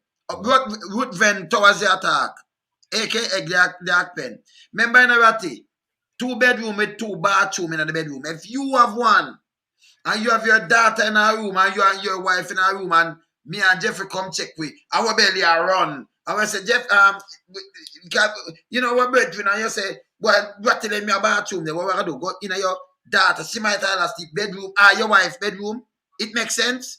No. Or if you build an apartment, a luxurious apartment, and you have no bathroom where guests can use. 2 bathroom in a 2 bathroom, then you have to go through the bedroom to go into the bathroom, you know. It don't make no sense. And then under the bottom, that's when rain fall, them have to put bag there, you know, thing the bag in a sandbag because it took a flood. A 50 million, them just pay out to the car people them because the dam. It flood. It's a reservoir, it catch water. Same like how the station, when everything them are built now flood, you know. The road them build, it flood. Because the road, you know, drive from it, you know. It's funny, you know. It's funny, you know. This must be a punishment from God because it flood and now we have drought, right? We have drought, but when the rain come now, it a flood. So what we are going to do? Yeah? I hope the people really, like I said, I've said it, and I'll continue to say it. People, listen to what the politicians are saying, but pay attention to what we are saying and doing. Pay attention to how we dissect the issue, or we analyze the issue. Pay attention to what we're doing. For you, you know. From Doctor, I'm going to send it to you because I'm telling me to tell you, Dr. Rupert Francis sent me something for you. So, I will send it to you. You want to read it? I'm gonna send it to you. Send it to him, read it, man. Can look on him face. Me? Doctor, watch him, man. I'll send it to you. This is trouble I feel like giving now. Don't read it. No, I send it. I don't send it to you. Say what you want to say, Jeffrey. Say what you want to say. Yes. Because as far as I'm concerned, all I know is a signal the plane and the JDF. If you go to the bulldozer, people in land. You want to do it? Signal the plane within the And where's them JDF. do, and where's them do? And drive the Jeep with your bulldozer on the people in land. Huh? I don't send it to you. You read it. You read it. That don't send me. Make a continue, so we continue, so. Premature newborns have died in public hospitals due to a failure to maintain basic hygiene standards. And until this day, there's been no accountability to the grieving parents by those with whom the buck stops. And they disbanded the Rastafari Advisory Council. No, man. Mr. Golding a volcano, man. Him go on bad man, but I know you don't look apart again. Look on the little part, look on the health minister, look at you remember, you know, we don't say yes, no, them not take blame, right? Listen. For achieving personal and national greatness in a country where the vast majority of us are of African descent. Hear this now. However, where Nigel and I part company is on how to give expression to the power of Marcus's greatness. Putting his face on a $100 bill, as much as we support it, really won't move the needle. In fact, I have to ask, how can the government really dare to use the image and name of Marcus when we see them mashing down people's homes, dashing the hopes and dreams of a pure young woman who says she holds receipts for payment for the land, locking up thousands and thousands of youths who have never been charged under states of emergency, sitting back while state agents cut off the locks of a young girl, a young woman held in police lockups to shame and tame her, and nothing done to commit the wrongs against her. So many premature newborns have died in public hospitals.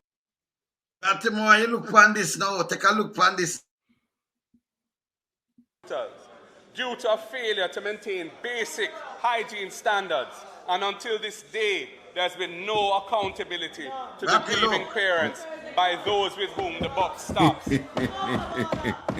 and they disbanded the Rastafari Advisory Council, which was established under our watch, and exclude Rasta from the lawful ganja economy, which should be empowering that community, and even refuse to meet with their compound Maroons to have respectful dialogue about their historical status and their land. When we speak of Marcus Garvey, Madam Speaker, it reinforces that a new direction is needed. Marcus said, and I quote, "It is by education that we become prepared for our duties and responsibilities in life."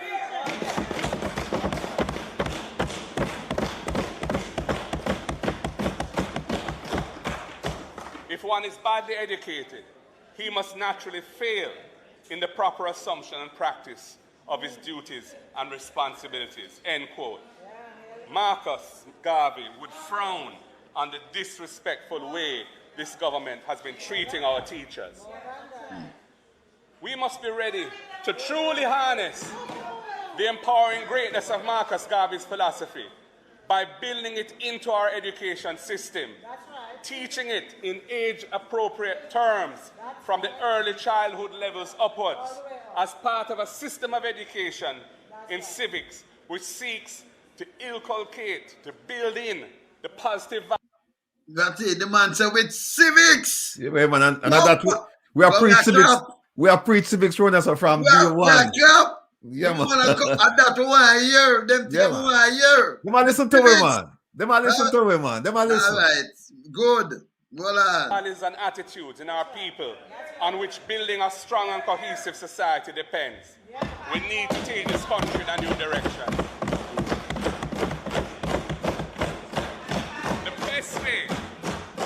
The best way we can honor Marcus Garvey is to utilize his philosophy and opinions in a deliberate and strategic way through the educational system to transform negative and dysfunctional behaviors so that a new generation of young Jamaicans emerges who embrace positive values and attitudes of discipline, personal responsibility, self-belief, and self-awareness. That is the right direction to take. And the government, Madam Speaker, and the government must honor his name. Look at Ratty.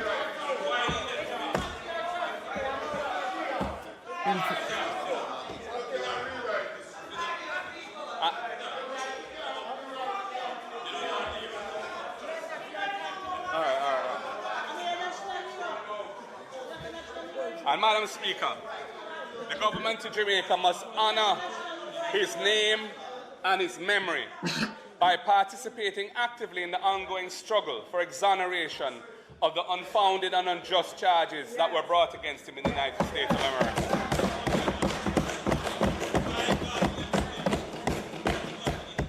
We supported and we call on the government to support the valiant efforts by Marcus's son, Dr. Julius Garvey, and most recently by U.S. Congresswoman Yvette D. Clarke, who has co-sponsored legislation in Congress to exonerate his name. The government of Jamaica must get behind that.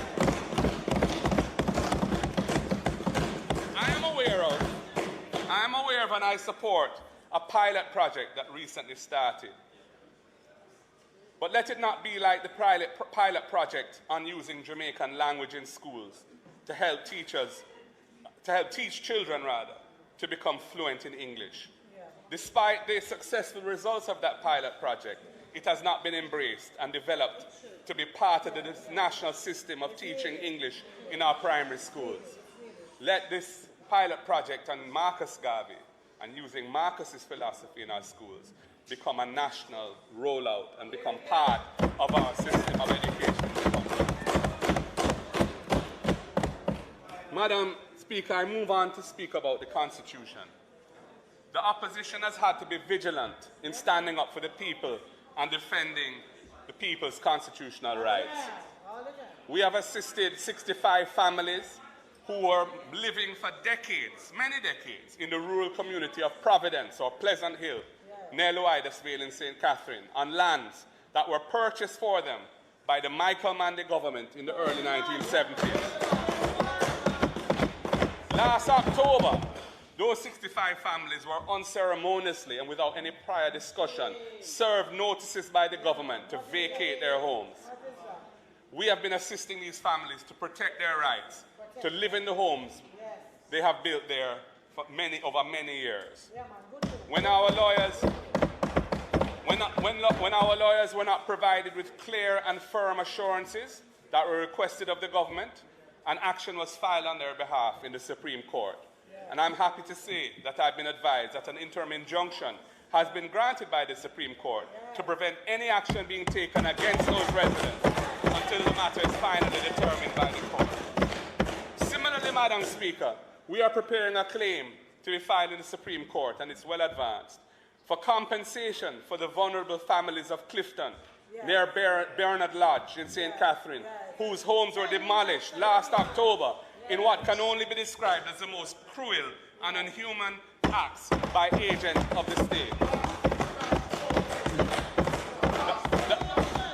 The opposition will continue to be vigilant when it comes to the hard-won rights of the people.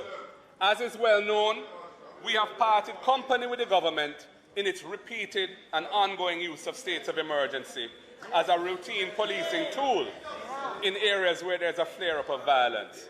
Our clear understanding is that the state of emergency is the Constitution's measure of last resort to protect the state from being subverted. And we know that this is the right direction because it stands up for the rights of the Jamaican people, all Jamaican people, and in particular the voiceless. In late December last year, a month in which the government twice declared states of emergency without coming to Parliament for approval, I advised the public that this was such a significant matter to the future of the country, we'll be seeking the guidance of the court on it. Well, in the public interest, an action has now been filed in the Constitutional Court, seeking a declaration that the manner in which this government has repeatedly used the states of emergency since 2017 violates the Charter of Rights and is unconstitutional.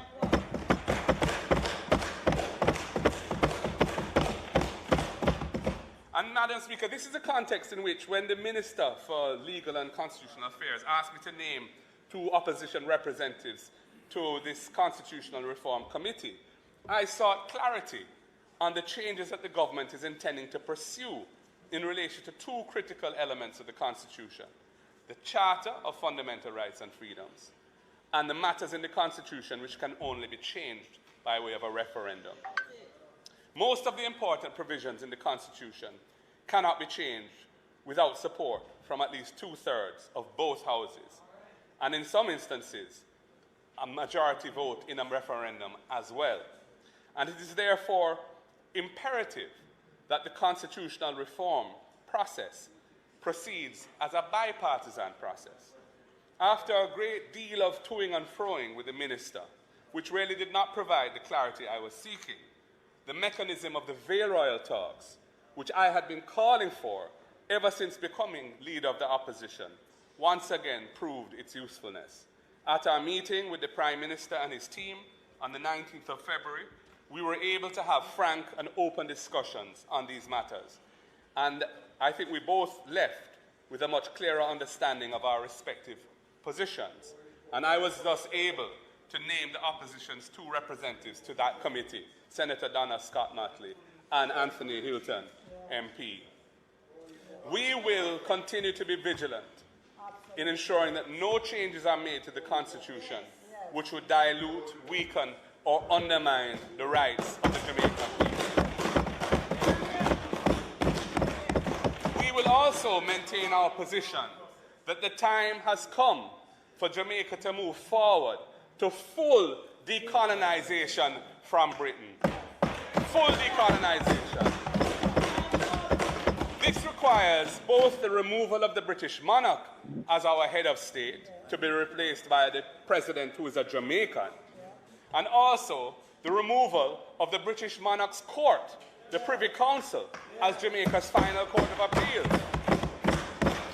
to be replaced by the Caribbean Court of Justice, a court which Jamaica, along with our fellow Caribbean countries, helped to design, helped to establish, and has helped to fully finance. The Jamaican people must no longer be denied access to justice by having a final court in a country which Jamaicans cannot travel to without a visa. We are the only country in the world whose citizens suffer that impediment, Madam Speaker. And furthermore, traveling to London to litigate involves massive costs that are way out of reach of the ordinary Jamaicans. The only Jamaicans who can access it are either wealthy Jamaicans or persons who have support from lawyers in London who have taken up their case because it's a death penalty case or something like that, pro bono, as they say.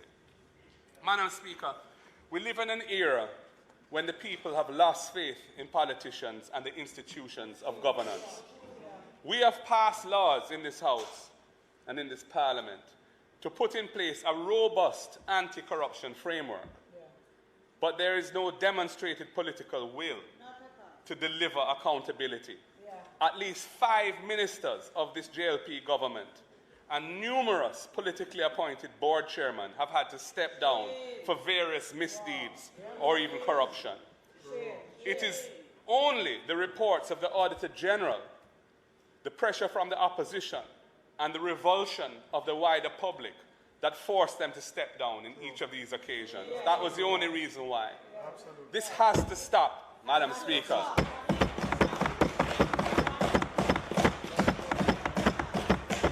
Without effective accountability, misconduct continues and the public becomes more and more cynical. I pledge to the people of Jamaica that the next PNP government will be different.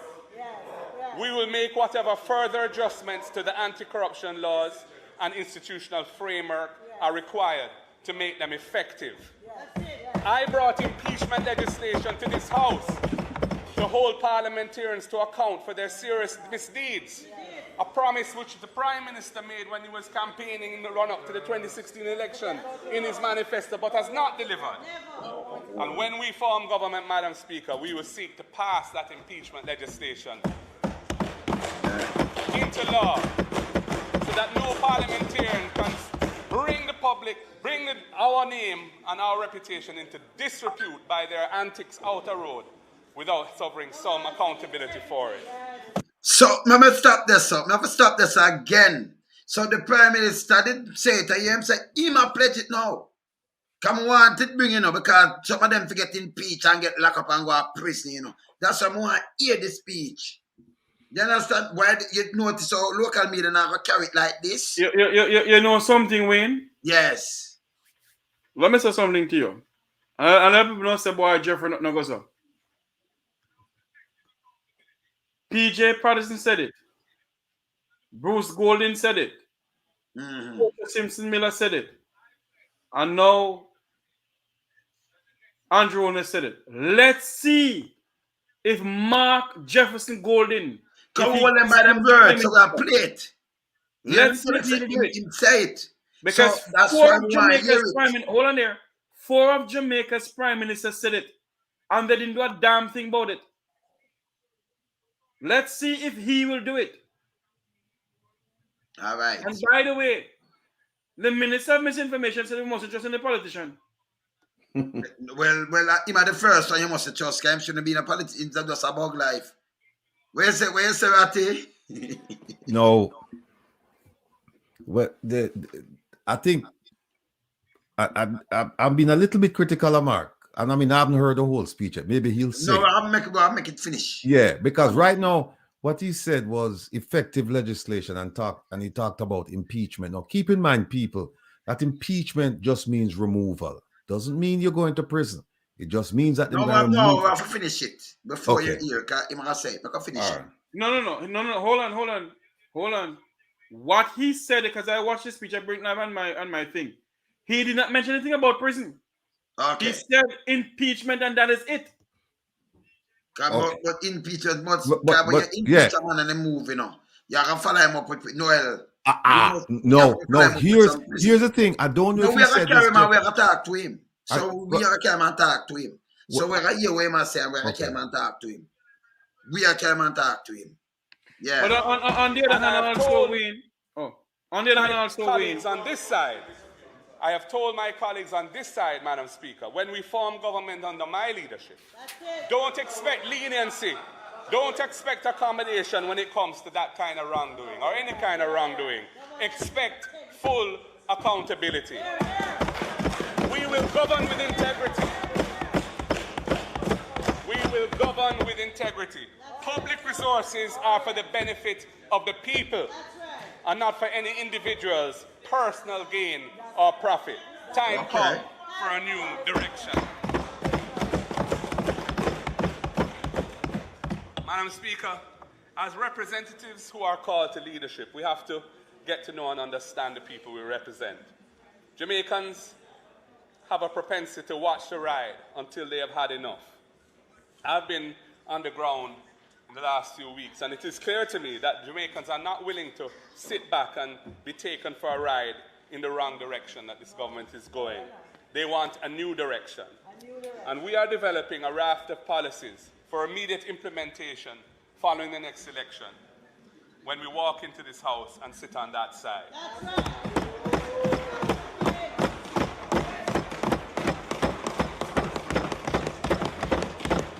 And Madam Speaker, I will share some of those with you now. The policies of the new direction to be implemented by the People's National Party government have been developed on the economic premise that the shadow spokesman on finance, a member for Southeast St. Andrew, described to us last Thursday. He spoke of the current realities of Jamaica's existing low-wage, low-tech economic model, with its inevitable outcomes of low productivity and low economic growth. It is a trickle-down model, but virtually nothing is trickling down. Crumbs alone. Ask the security guards and the other contract workers. Ask the minimum wage earners in the retail and wholesale trade in the towns and cities of this country. Ask the 739,600 Jamaicans, 739,600 Jamaicans living here who the most recent reports say are outside the labor force and don't even count in the unemployment statistics. They see no evidence of wealth trickling down to them. The people of Jamaica want to see a different approach to national development that enables our people, all our people, to build a good quality of life and to strive and achieve the Jamaican dream.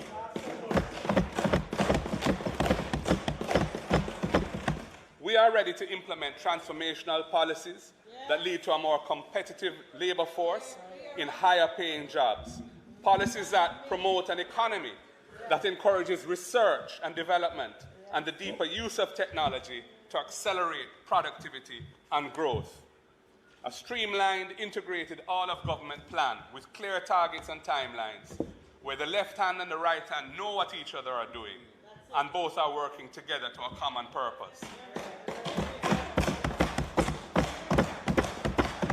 I agree, Madam Speaker, I agree that job descriptions for members of the Cabinet is a good idea, but we must actually do it. Madam Speaker, first of all, our direction is decidedly new because we begin with a plan of action, and our action plan includes and integrates all portfolios in a single vision. Now is the time for the real deal. Time comes for a new direction. Jamaica must address the deep challenges that bedevil society, and those challenges must be successfully confronted and overcome, as I've said, for us to achieve our destiny of greatness. Grammy Award-winning reggae artist Kabaka Pyramid said it well. Somehow, some way, got to make things work. Long life, more pay, that's what I deserve. No time, no day, hand to mouth can't work. I got to rule my destiny. I know what my life is worth.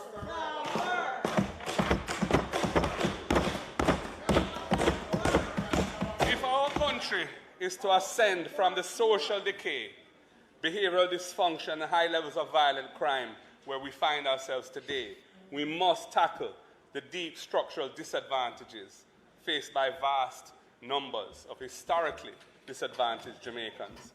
And in the interest of time, I'm going to share a few of the ideas that fall within that framework.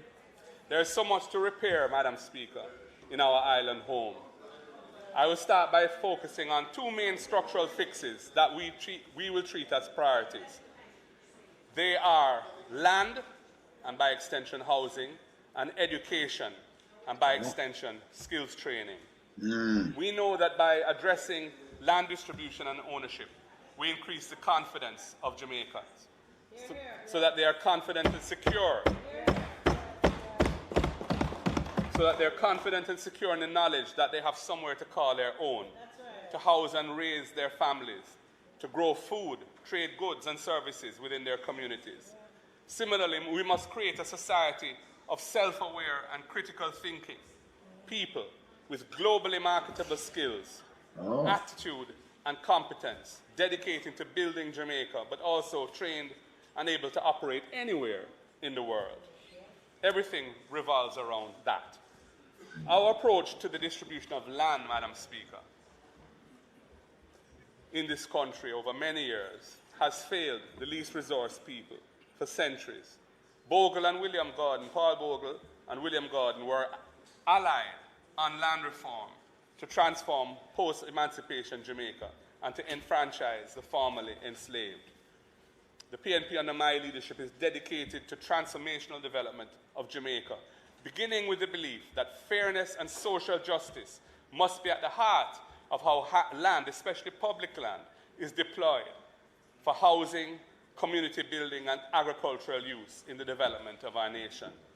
We believe that regularizing land tenure, giving greater legal access to land to more people more efficiently, brings greater order in society, gives hope and builds trust among people. Regularizing land tenure for us is not condoning lawlessness. It is providing a real sense of ownership and something to work for in life. It is the basis of creating intergenerational wealth and the elimination of intergenerational poverty. It is your own soil to till and your own place to build. The very psyche of a people, their sense of responsibility, dignity, and pride begin with owning a piece of the rights. Our land policy is based on regularization, not redistribution. It is grounded in equity, not exclusivity. We believe in parity, not patricians. We build up homes, communities, and spirits. We don't mash down homes.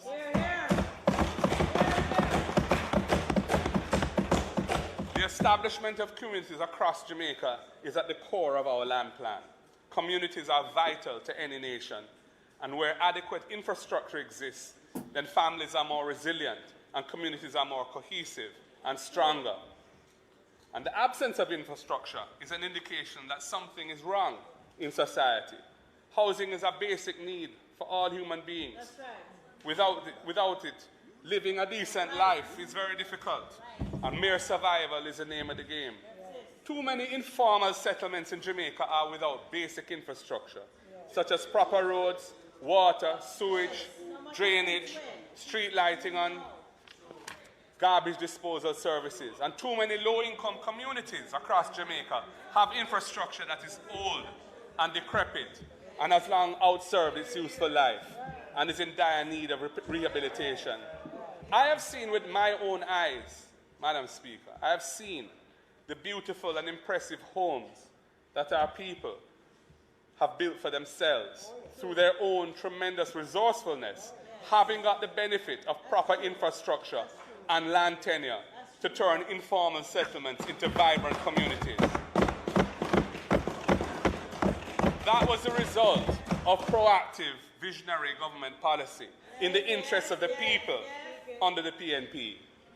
The next PNP government will complete any outstanding infrastructure and land titling in those communities where the work was started but has not been finished for many years.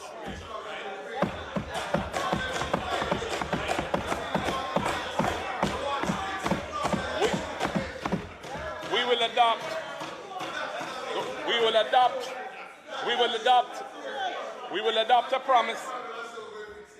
adopt a policy of proactively bringing infrastructure and land titling services to informal settlements with reasonable and affordable terms of cost reimbursement, backed up by support from state agencies such as the National Housing Trust and others to provide financing so that people can create immense wealth for themselves by investing in their homes.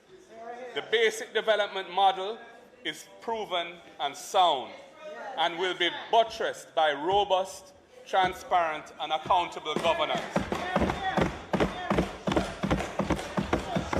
We have also developed a far-reaching set of legislative proposals that will, for the first time, comprehensively tackle the intractable issues of land titling for our people. The PNP is also committed to the creation of legislation that will better enable the development of a land titling system which will be accessible and beneficial to all Jamaicans. The land titling system is too difficult in its present form, and it calls for social engineering and legislative engineering to make it accessible to the people. And to that end, the opposition suggests the following: a comprehensive review and overhaul of the existing legislation to make land ownership more affordable and accessible. We also feel that the period of ownership by possession for Crown land, which is currently 60 years, needs to be made a shorter and less oppressive period. Working alongside municipal corporations and relevant government agencies to undertake incremental infrastructure development and land titling in support of vulnerable residents where informal settlements already exist, we will bring decent living to those communities. And Madam Speaker, this relates directly to the 700,000 persons now living in informal settlements in a country of our size. All of us have to face that is a very deep problem. And fixing these problems sustainably, equitably, transparently, not in a piecemeal fashion, but in creative and practical ways over the shortest possible time, that is what we are about.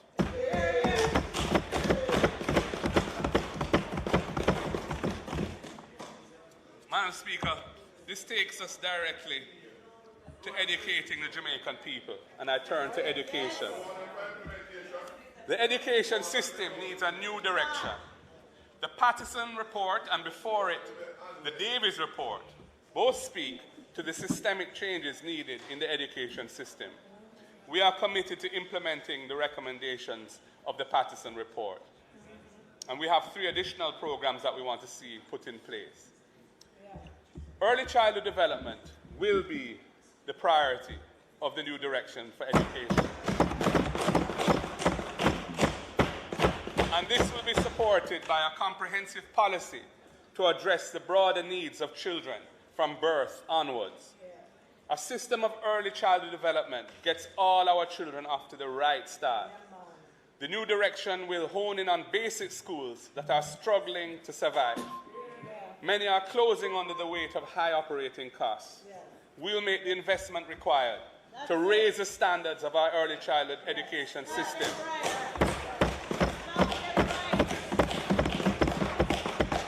And we will provide support so that the teachers at basic schools can earn a reasonable living. Madam Speaker, I got a message on my phone from a basic school, an early childhood teacher in St. Mary. And she said to me that her situation no bossy, as she put it. $34,000 a month is what she's earning as a early childhood teacher. $34,000 a month. That's right. How can we? But hold on, $34,000 a month. You bust that in a 4 where you get. It is only for a basic school teacher. That's 8,500 a week. Yeah, for a basic school teacher. But that's under minimum wage, even for basic school. Yeah, but Because I get 36 if a minimum wage. But some of the basic schools in Jamaica is not funded by the government, you know. No, but remember, you know, minimum wage go right to private and public sector. But you know. some of the private sector, the Chinese are paying the people minimum wage either. Them not there. We have got to change it. That's why we said Jamaica for Jamaica right now. Them for and he said something a while ago about lands, you know. In the 1990s, and Operation Pride and the PJ Palace administration, it's the same robust speech I gave about lands. And the PNP ran this country for 18 years. How many Jamaicans get lands under them? Well, them get enough land still, you know. You have 100. Tell me how much they get land.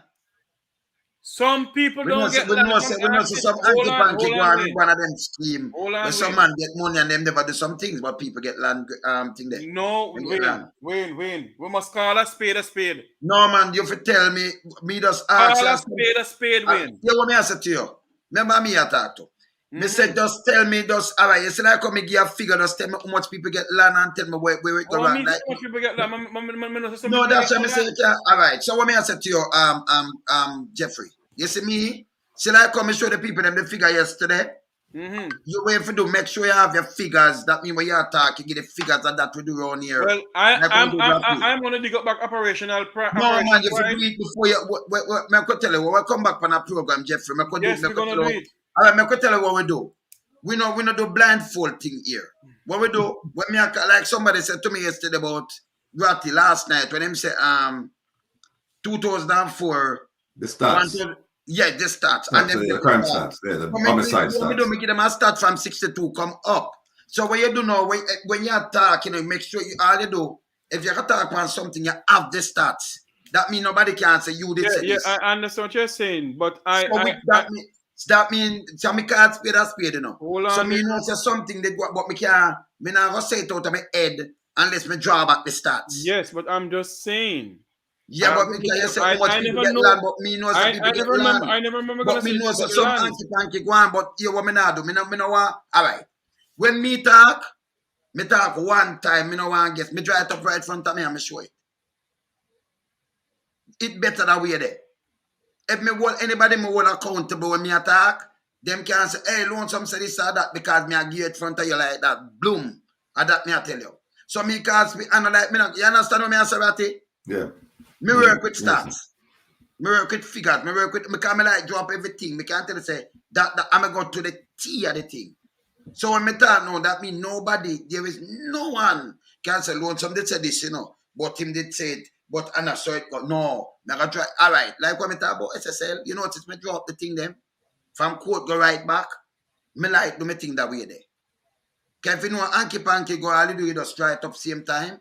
I like where Herbie that do. Him that drop something or you Ratty, you that drop something, it better that way. So when you keep your thing that way, you know, when people them even when them go look on it, them know say something Anki Panky did go on, but you not see it out of your head.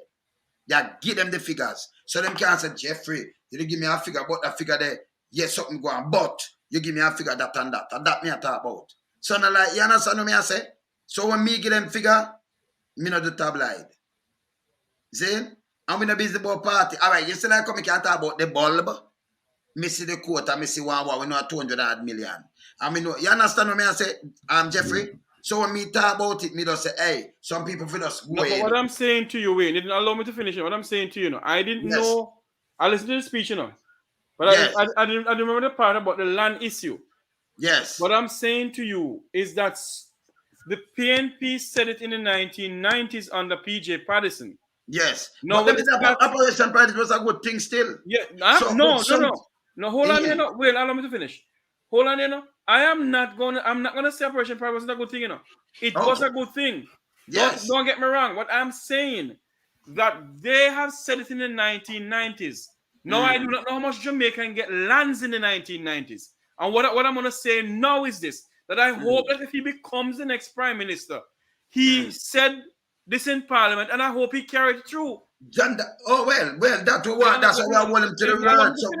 So, all right, so me get finished. So what we are do, we hold them to word like this. That's why me can take back video and play it. I have videos. And that me do, So we keep them in check. It name in check. So me listen and me keep in check. Everything. Same like I'm hold the prime minister now, me check him off. And we are hold them to them words. No, so good, Ratty. Same so, sir. Yes, so anything you hold them to them can come on and say, hey, Lonesome, you did this. Anything when me say, me I dry it up. Me make sure me have the thing. Come here, some things I want to ask about Mark too, but now wait till him finish his speech. Yes. Give our children the right start. Speech is a very long speech, taking care of early childhood development. And the teachers who deliver it.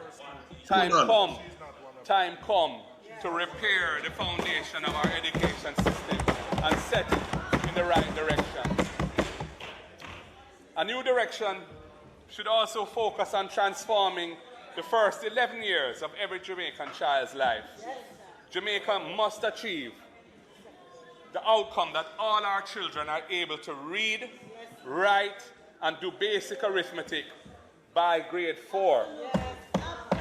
In our primary schools, we have to support teaching by proper nutrition and deepening the use of educational technology. We have to equip our students with social skills as well. We must achieve a link between wholesome values and active citizenship. We must emphasize that.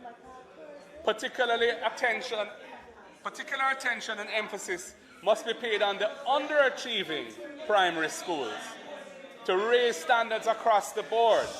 The Patterson report reinforced the shocking statistic that between 30 and 55% of primary school leavers are not functionally literate or numerate. We have to raise standards across the board because those children going to secondary school are ill-prepared and underprepared. And they can't cope with the secondary school curriculum, and they end up leaving school with no subjects and very little by way of prospects. And is there any wonder why we have such a terrible problem with violent crime?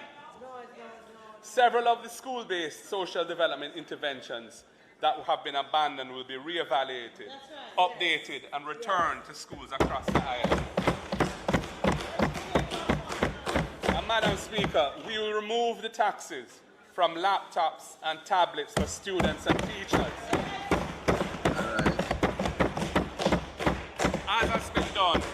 As has been done for racehorses.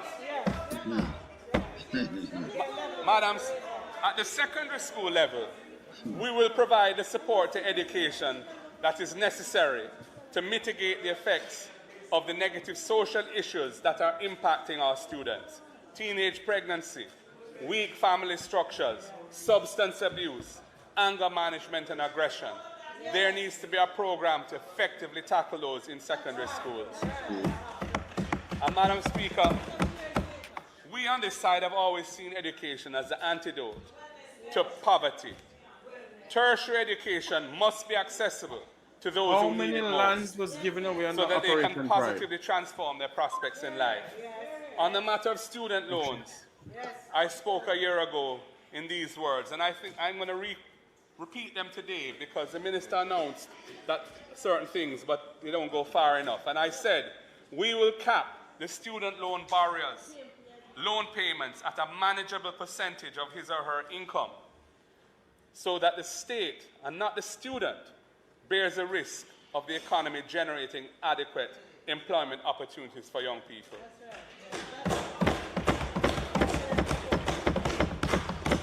In periods of unemployment, we will suspend loan payments and tack them onto the back end of the loan without any penalties.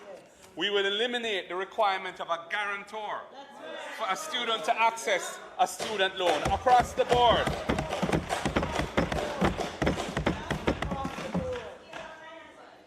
Madam Speaker, these are the ideas whose time has come. We must make sure that the financing arrangements for tertiary education are not an impediment to students, especially students from low-income families, having the confidence to borrow the money to invest in their education. The structure must accord with that social objective.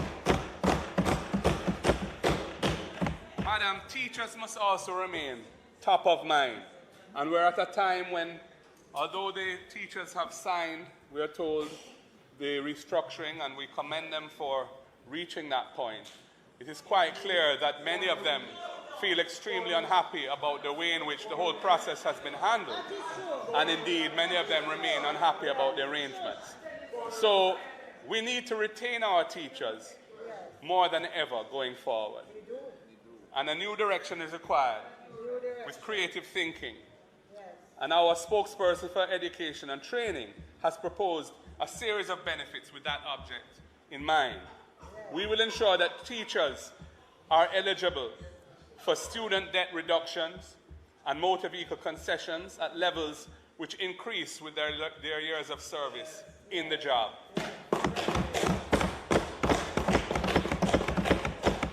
We will ensure that teachers benefit from an enhanced access to NHT loans and priority in allocating houses in NHT finance schemes. And we will also negotiate a package deal to provide our teachers with free internet service as a tool of their trade.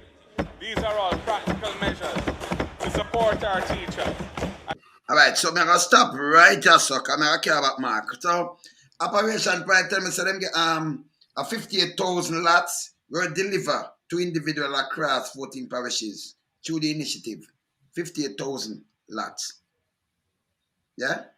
All right, so me like drop them thing there, but you'd have something down the way. Somebody did get some money to do something and like them take some pay and them never. Me not even want to talk about it till me dry it up back. But see that? No, let me dry it up and then me show you. Let me just dry it up. Right? So me come back to that. But 58, see that?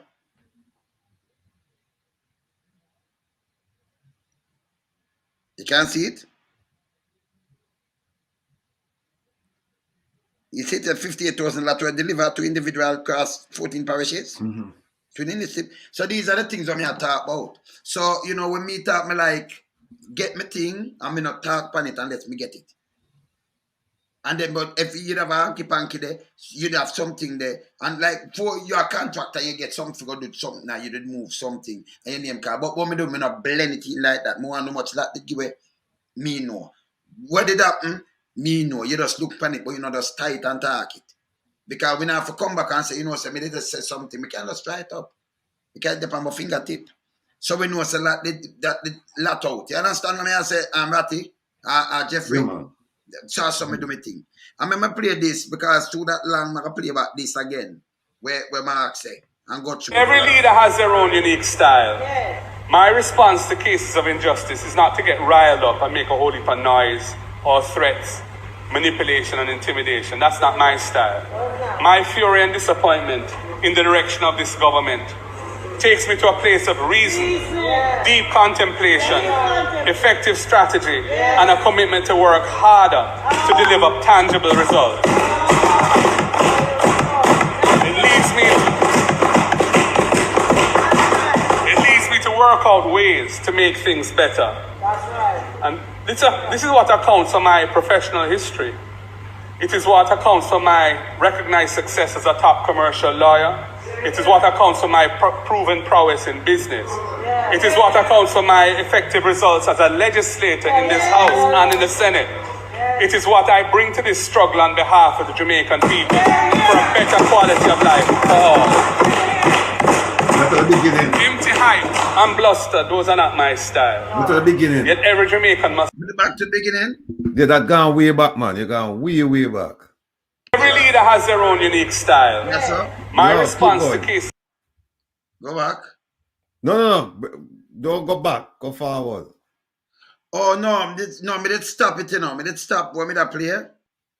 Yeah, but you want to pick it up back at that point, right? Because we just don't play when we talk about him proven prowess in business and Help them to stay in Jamaica and help to build. So me stop this. Help build Jamaica, make them stay and make big job. So you want This is not to get riled up. It leads me to work out ways to make things better. That's right. And this is what accounts for my professional history.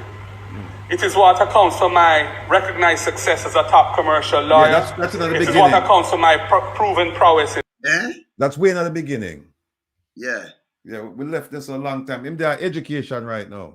Yeah, oh. So you want me to go back to the last thing when me play? No, me did stop that, you know. So you want me to go back to this? So what you do? Where we are going? You stop Madam, now. what has been happening in Heart in the last several years is really. Yeah, this is the first. We never talk about Heart will be reinvigorated and repurposed. So it provides the training opportunities needed to build a workforce that is fit for purpose for the employment opportunities of the 21st century. Stronger linkages with business and industry will be forged to ensure the relevance and cutting-edge nature of the training programs offered. The new direction will include incentives to encourage employers to establish apprenticeship and internship programs that match the needs of business and industry with the course offerings of our tertiary and our skills training institutions. We must ensure that the synergies between industry and business and training institutions are as strong as possible. Madam Speaker, I move to social transformation. Social transformation is a pivotal element of repairing the breaches in our society, and we must focus on this as a central part of our formula for development. Transforming our society goes hand in hand with education and culture. When former Prime Minister P.J. Patterson spoke of implementing a values and attitudes program, his adversaries of the day laughed him out of this chamber. But he saw what was happening to society from then, and he was right. We won't let that happen to us.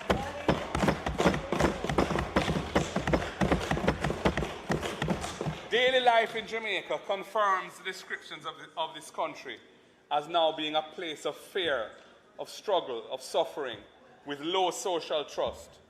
In such a society, life is insecure and seems to be of little value. Insecurity speaks to some of the creeping things we see around us that rattle our national well-being. Yeah. Our people feel insecure when Friday evening comes and it is a battle to get money from an ATM machine. Yes. And when the banks are going cashless and branches are being closed all over Jamaica. Our people feel insecure when they go to buy a little food and the card machine doesn't work. Insecurity comes from the exclusion felt by many who are told they are too this or too that when it comes to the color of their skin or how they speak, who face less pay in their areas of work because of gender disparities. And gender issues continue to bedevil our economy, with women typically earning less than men. Insecurity comes from people who are excluded from access to so many basic needs of life because they are persons with disabilities. And we passed the disabilities legislation under the last PNP government. This government took 7 years to get the basic regulations in place and bring it into effect. And it needs to be ramped up and really delivered so that it is transformational for the people in this country who suffer from disabilities. And insecurities are reflected by those who struggle to keep themselves and their families alive on the mere pittance provided by PATH, by the current rates of NIS pension and poor relief, as the Shadow Finance Minister illustrated so clearly last Thursday. These problems of heightened insecurity in the nation are reflective of the intractable poverty, inequality, and alienation and exclusion. Yes. The Shadow Finance Minister told us last Thursday, and it's worth repeating, 20% of the population is estimated to live below the poverty line, and 30% of the population are deemed what some people call squatters. Though the category of poor typically emphasizes those living below the poverty line, poverty really overlaps with those who are working on minimum wage or earning close to that, because life is just not affordable at those rates of income. And the World Bank, their figures illustrate that 3/5, that's 60% of the country's wealth, is on community-based interventions that focus on anti-violence, anger management, parenting skills, and overall civility. That's right. We will substantially increase the number of social workers to take on these critical tasks. Revamp and expand proven and effective crime reduction programs like the Peace Management Initiative, Unite for Change, and indeed restorative justice. Madam Speaker, Jamaicans are living with a heightened sense of insecurity, and everybody feels compelled to sleep with their doors and windows locked tight, tight, tight.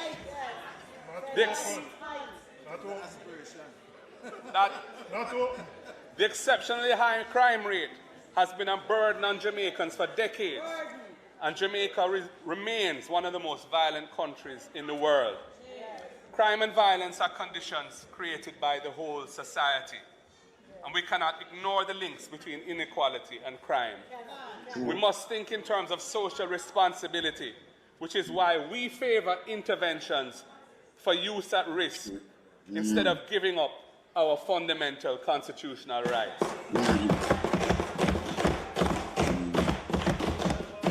The increased militarization of law enforcement is not a strategy that we endorse. It is dangerous, and it has not proved to be effective.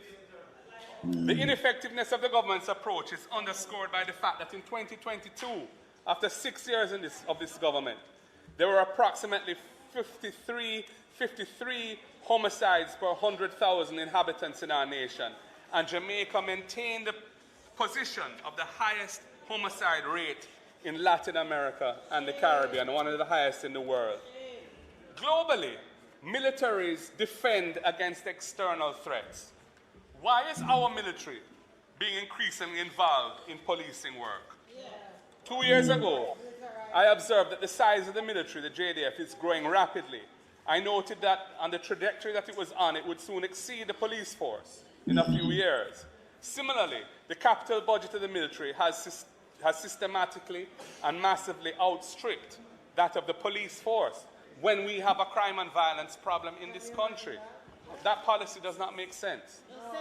Military expenditure, spending on the JDF, more than doubled to $36 billion over the 7 years that the JLP has been in power, an increase in real terms, adjusted for inflation, of over 40% since 2017. Double the rate at which spending on the police force increased. Increased spending on the military is also attached to the continued use of states of emergency as routine crime-fighting tools. Under states of emergency, citizens can be detained without charge for indefinite periods of time. It is a threat to our democracy to use that as an ordinary policing tool. And that is why we have filed an action asking the Supreme Court to rule definitively that it is unconstitutional. Our position on crime and violence and the delivery of justice for our people remains consistent. We believe in a balanced approach, using both crime control as well as crime prevention measures. A balanced approach is essential to social harmony and crime reduction. It cannot be achieved through oppressive laws that trample on the rights of our people.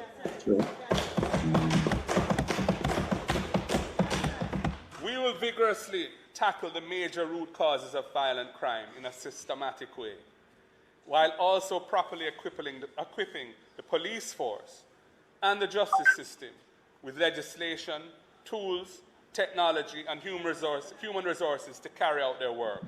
It is not possible to do one without also doing the other. We believe that community intervention and targeted resources are essential to achieving sustained violence reduction. It is not good enough to outsource community intervention to the private sector through Project STAR. It's not good enough. We support the private sector, we commend their efforts, but they do not have the resources to do this on a national scale. We will prioritize and invest in effective forms of social investment for crime prevention to accelerate the sustained reduction of violent crime. I've mentioned that the Peace Management Initiative, which has earned significant successes in different communities, will be revamped, revitalized, and made to work in hotspots across the country. We have seen over and over again in Jamaica how reprisals kill and maim the innocent, including our precious children. We must train and resource teams of violence interrupters on the ground in these communities to intervene early in conflicts and avert escalation into spiraling reprisals. That is a critical method for managing this situation, and the government has dropped the ball. We will train and empower 500 violence interrupters across Jamaica to help to maintain calm and good order in areas prone to high levels of violence. This must be supported also in our schools with school-wide positive behavioral interventions through the Ministry of Education. And from an enforcement perspective, what is required is spear phishing that targets dangerous criminals, the violence producers as they're sometimes called. Not casting a wide net that snares both the good and the bad, and much more good than bad people.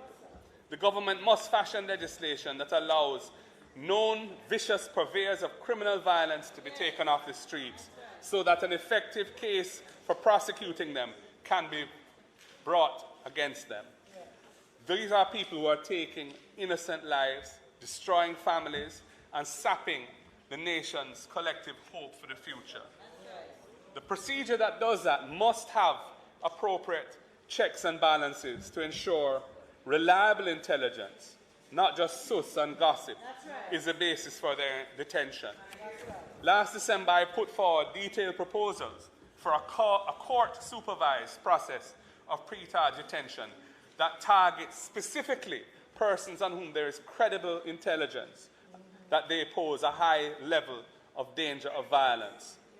The procedure that I outlined is designed to allow a period of time for credible intelligence to be strengthened into prosecutable evidence. And I've suggested a 42 period for that to take place. 42 days, 42-day period, during which the court would supervise at regular intervals, after which the detained person must either be charged or released.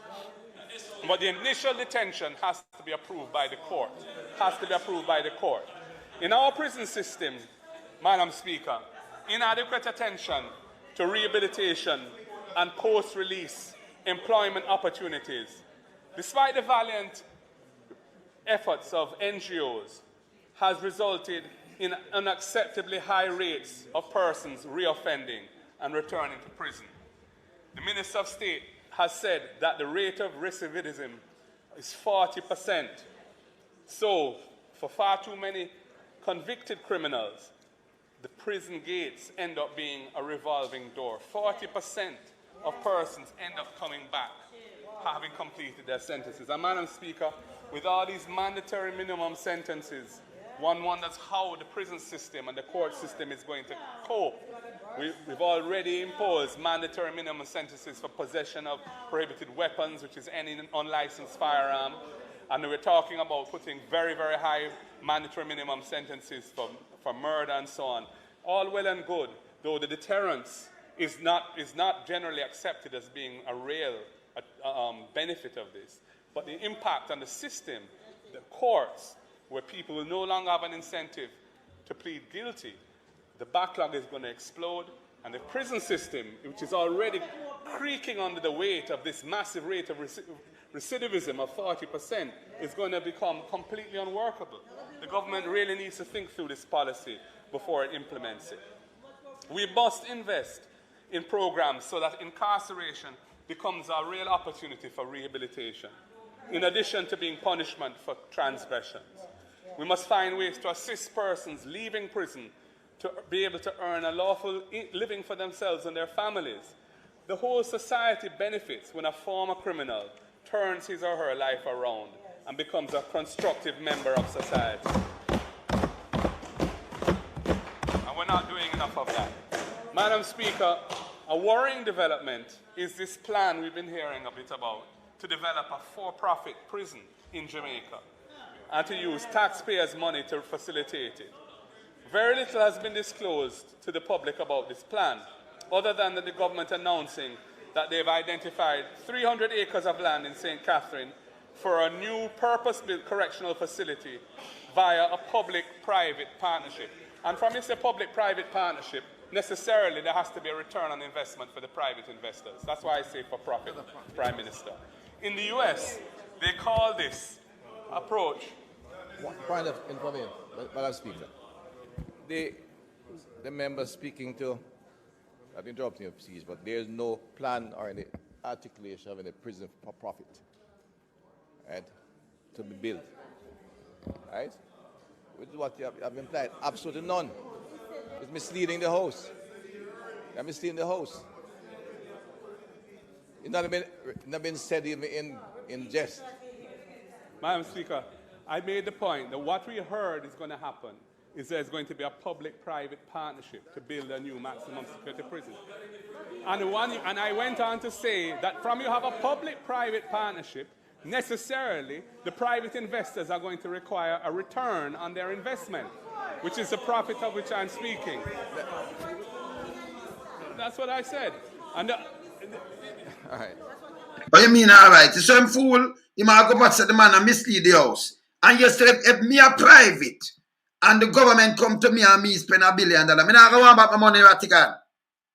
Me not forget back my money. Now hear you. Yes, you have to get back your money, of course. So I'm not saying I mislead the House. That is what I was talking to you about. That is what I was talking to you about yesterday. Because you need to continue. Because the Prime Minister get up and stop him again. So continue and listen to this. Let me continue. Madam Speaker, in the US, well, when you can clarify, but this is what various Madam Speaker, on a point of order, and I do loathe doing this in the presentation of the Leader of the Opposition, but I believe that the point that the Leader of the Opposition raised to suggest that the government is going to build a prison for profit, which are the words he uttered, is dangerous and misleading and ought to be corrected immediately. The government has never contemplated that. It has never been thought of. It is in no policy of the government. And for the Leader of the Opposition to say that without evidence, without quoting a document, it is dangerous and misleading and has to be dealt with immediately. And I urge the Leader of the Opposition, as I know he is gentleman enough, to withdraw that statement. Madam Speaker, what we have been told is that this prison is going to be built as a public-private partnership. That's what we've been told. We have never had, the Minister of State, it has been reported and in the media. A public-private partnership. That has been stated publicly by the Minister of State who has responsibility for prisons.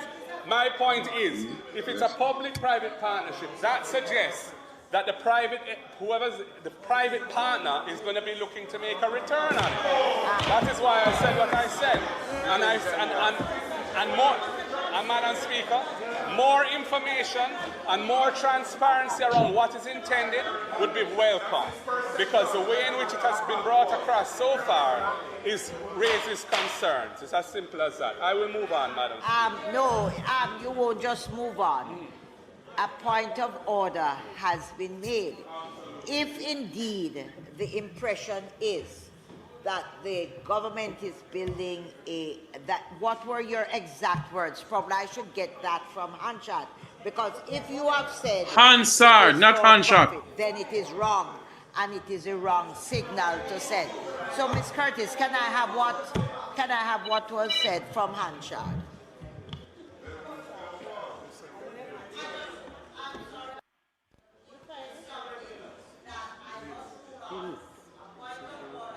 Thank you.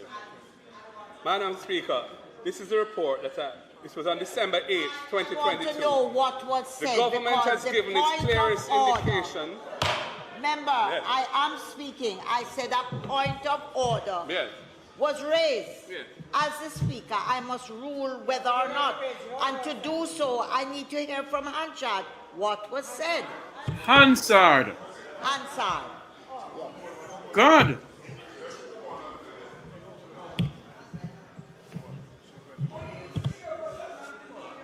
Madam Speaker, I am prepared to clarify. When I said for profit, I was referring to the private-public partnership that the government has given a clear indication that it is proceeding with, or at least considering a private-public partnership You to must build have a profit. state-of-the-art prison.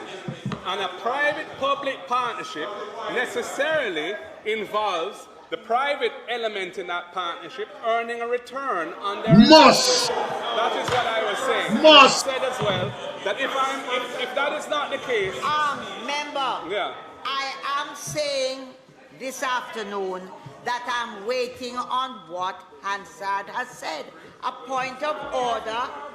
Madam A Speaker, point of order Madam Speaker, has been raised. the and Prime on- Minister asked me to withdraw the comment about for-profit. I will withdraw it. Well, if I'm you interested withdraw in- it,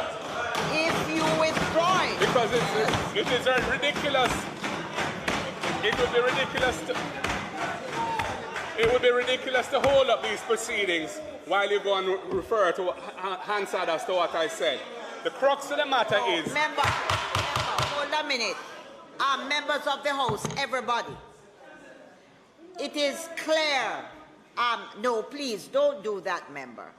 If a point of order has been raised in this House by anybody, it is my duty to respond to it, and I could not respond. Now that the member has said he will withdraw it, we may go ahead. But it is wrong. I'm not going to do it. I can't rule on something that I'm not sure what was said. But the member has now withdrawn it, and therefore we can move ahead.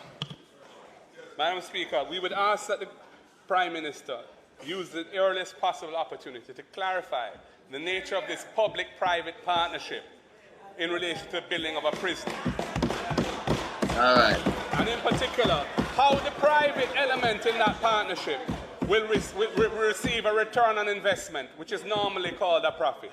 But I am not saying that this is a for-profit prison. It's a private-public model. We want to understand how that works and whether that will protect the interests of the people of Jamaica in having a prison system that allows rehabilitation as the foremost concern to bring down this 40% rate of persons leaving prison and coming back, reoffending. That is what I'm talking about. Madam Speaker, I shall press on. I move to the issue of health. Madam Speaker, few things shake an individual's sense of security than being able to access and afford health care. As it now stands, the public health care system in Jamaica is incapable of dealing with the needs of our population as a whole. We have patients having to sleep on chairs and on benches for days sometimes while they wait to be admitted. We have the very high costs of diagnostic tests, of surgical implants, and of medication that are not, where they are not covered by the regions or the Ministry of Health or the National Health Fund, and are out of reach of most Jamaicans. And we have the congestion in hospital emergency rooms and frequent breakdowns in equipment, from basic things like elevators and air conditioning systems to critical tools like CT scans and MRI machines. In fact, even this week we were hearing about CT scans and MRI machines being out of service in public hospitals for years. Madam Speaker, it's imperative that we have a new direction in healthcare. If our hard-working healthcare workers are going to be able to treat our people effectively, the facilities at public hospitals and health centers must improve. There are 23, Madam Speaker, there are 23 public hospitals in Jamaica, and this doesn't include the University of the West Indies. And there are also 316 active health centers across the country. Still, there are many patients who cannot access adequate health care. These are mainly our elders who suffer from chronic non-communicable diseases or NCDs, especially hypertension, which is high blood pressure, and diabetes, which are at very high levels in our population. 1 in 3 Jamaicans has hypertension. 1 in 8. Me just knock off that now because me run, you know, you take note. All right, so when him say about the public-private partnership, you know, when him say him pull it back because it's too important for him continue to talk, them want stop him there and then go rewind some tape and do all kind of little thing. But him still come back come tell you because if you have a public-private partnership, the part why me a bill a prison as a man, me have my money and give you and me not make nothing on it. The government going on something in the PMP time with the man that were dead. Public and private partnership with the White House. Who have the White House, brother? Who have the White House down at Westmoreland? Him said overrun. No bush through at them. The government never going to public partnership. Me say you will lose when you go in a public. The man have to make back their money. So when the man say like the government have to make profit. No, the government have to pay them. Them have to make back their money. The White House saga, the PNP end up building the hotel. The man put 30 million, then put 150 million. So Well. and then it overrun. Now it take time for open and him say, oh man, I sue because it should have worked longer than this. Then Bruce give to him and say, no, we're not going to court. See? So we can just get the rundown. So public-private partnership, what happen if them are run it, it's a money. If the private man, he have to make back his money. It's a must. You just have to be in prison for the government for what? You have to make money. And the government can turn around and pay your money. See? So when they attack it, so not even carry no water, you know. And then you just say something to me now. You see, more peace radio. This is what them do. Them do politicking. We keep it real. Me like real statistic. So anything on more peace and big mama and a dry nasty thinking foot them. Me no want hear about can number one. Them not have. Yo, them flapping up. Them did say Jean Panton own big apartment. I will play it back for you, you know. So anything will come with lies. That's why me like have me thing in front of me. Remember me rub them out completely. Cause them now make the bag of money with them for me. Cause them nearly make jails lock down. So me don't want to hear from more Peach Radio and who follow them. We are talking about for the masses of people and we are going to read. And some things we are preached by yourself. And I talk about them things that we hear. Now, same like how Andrew come and make him speech. What we do, like him 100 days, he make a lot of speech. So what we do, we hold my foot to the fire and make we see. If the foot change over, we hold him to all these things because we have the video. That I just saw me see it. Gratty? Yeah, the discussion about the private partnership that wasn't useful because if you have a private public partnership, it, like I said, it necessarily entails that if a private public partnership where there's investment. Yes. Yeah. People not just give them money. So if them give you the money, it can be public alone. It won't be a private public partnership. But no even partnership. if them do it away there, then would I do it and get a tax benefit or some concession or some incentive. They might get some benefit in kind, right? Of course. And then they might get back money or something in kind. And them are running. Yeah, people know. Then not only that, why the hell would you want to go in a business with the government for free and give away your money for free? They must donate the money then. They must be a partner, you donate the money. Yeah, they donate the money. So you are doing the money and tell them to put your name on the building. Thank you. That's with the name. I donate the money. Yeah, I right. donate the money and that's it. But once you say partnership Private-public investment, partnership. So when the man come and say, oh, you're not the government, like the government want to go and do. yeah, but you know what? I you know, I say the government. I know the government can pay the Yeah, partner. but you know what? No. Yes. What I'm sure I do is just make Mark talk and just make it just go up because Mark can make a whole points now. Probably that point I would have get lost in the shuffle. But him go try to but you see but you see what Mark said. He said, okay, we want as soon as possible, we want the Prime Minister to explain now what is the nature of this private partnership business and explain the whole thing. But we know it. We know it. Yeah, but what them just don't do. But that's what I tell you. Sometimes some people, them so bright that them stupid. Because they shouldn't stop him right there. So because Mark has said up other things, this would have get lost in the shuffle. But no, guess what? No, Mark I go follow up on this now, you know. We have follow up on it too. Can't hear this now. All right, let me show you them. I read that now. Look how I link them with now. Christopher Tufton, don't him come say I'm going a private-public partnership with the him gone right now, and him have spent $1 billion with the private hospital them that me can go get the extra and everything. Them do it free. Them do that free. Christopher Tufton no come tell me that the other day. He put in the paper, me can't try it back. Him got in a partnership with the private hospital because him said through the line long and you have to get your extra and what have you. And he spend $1 billion. Must say $1 billion it costs him now.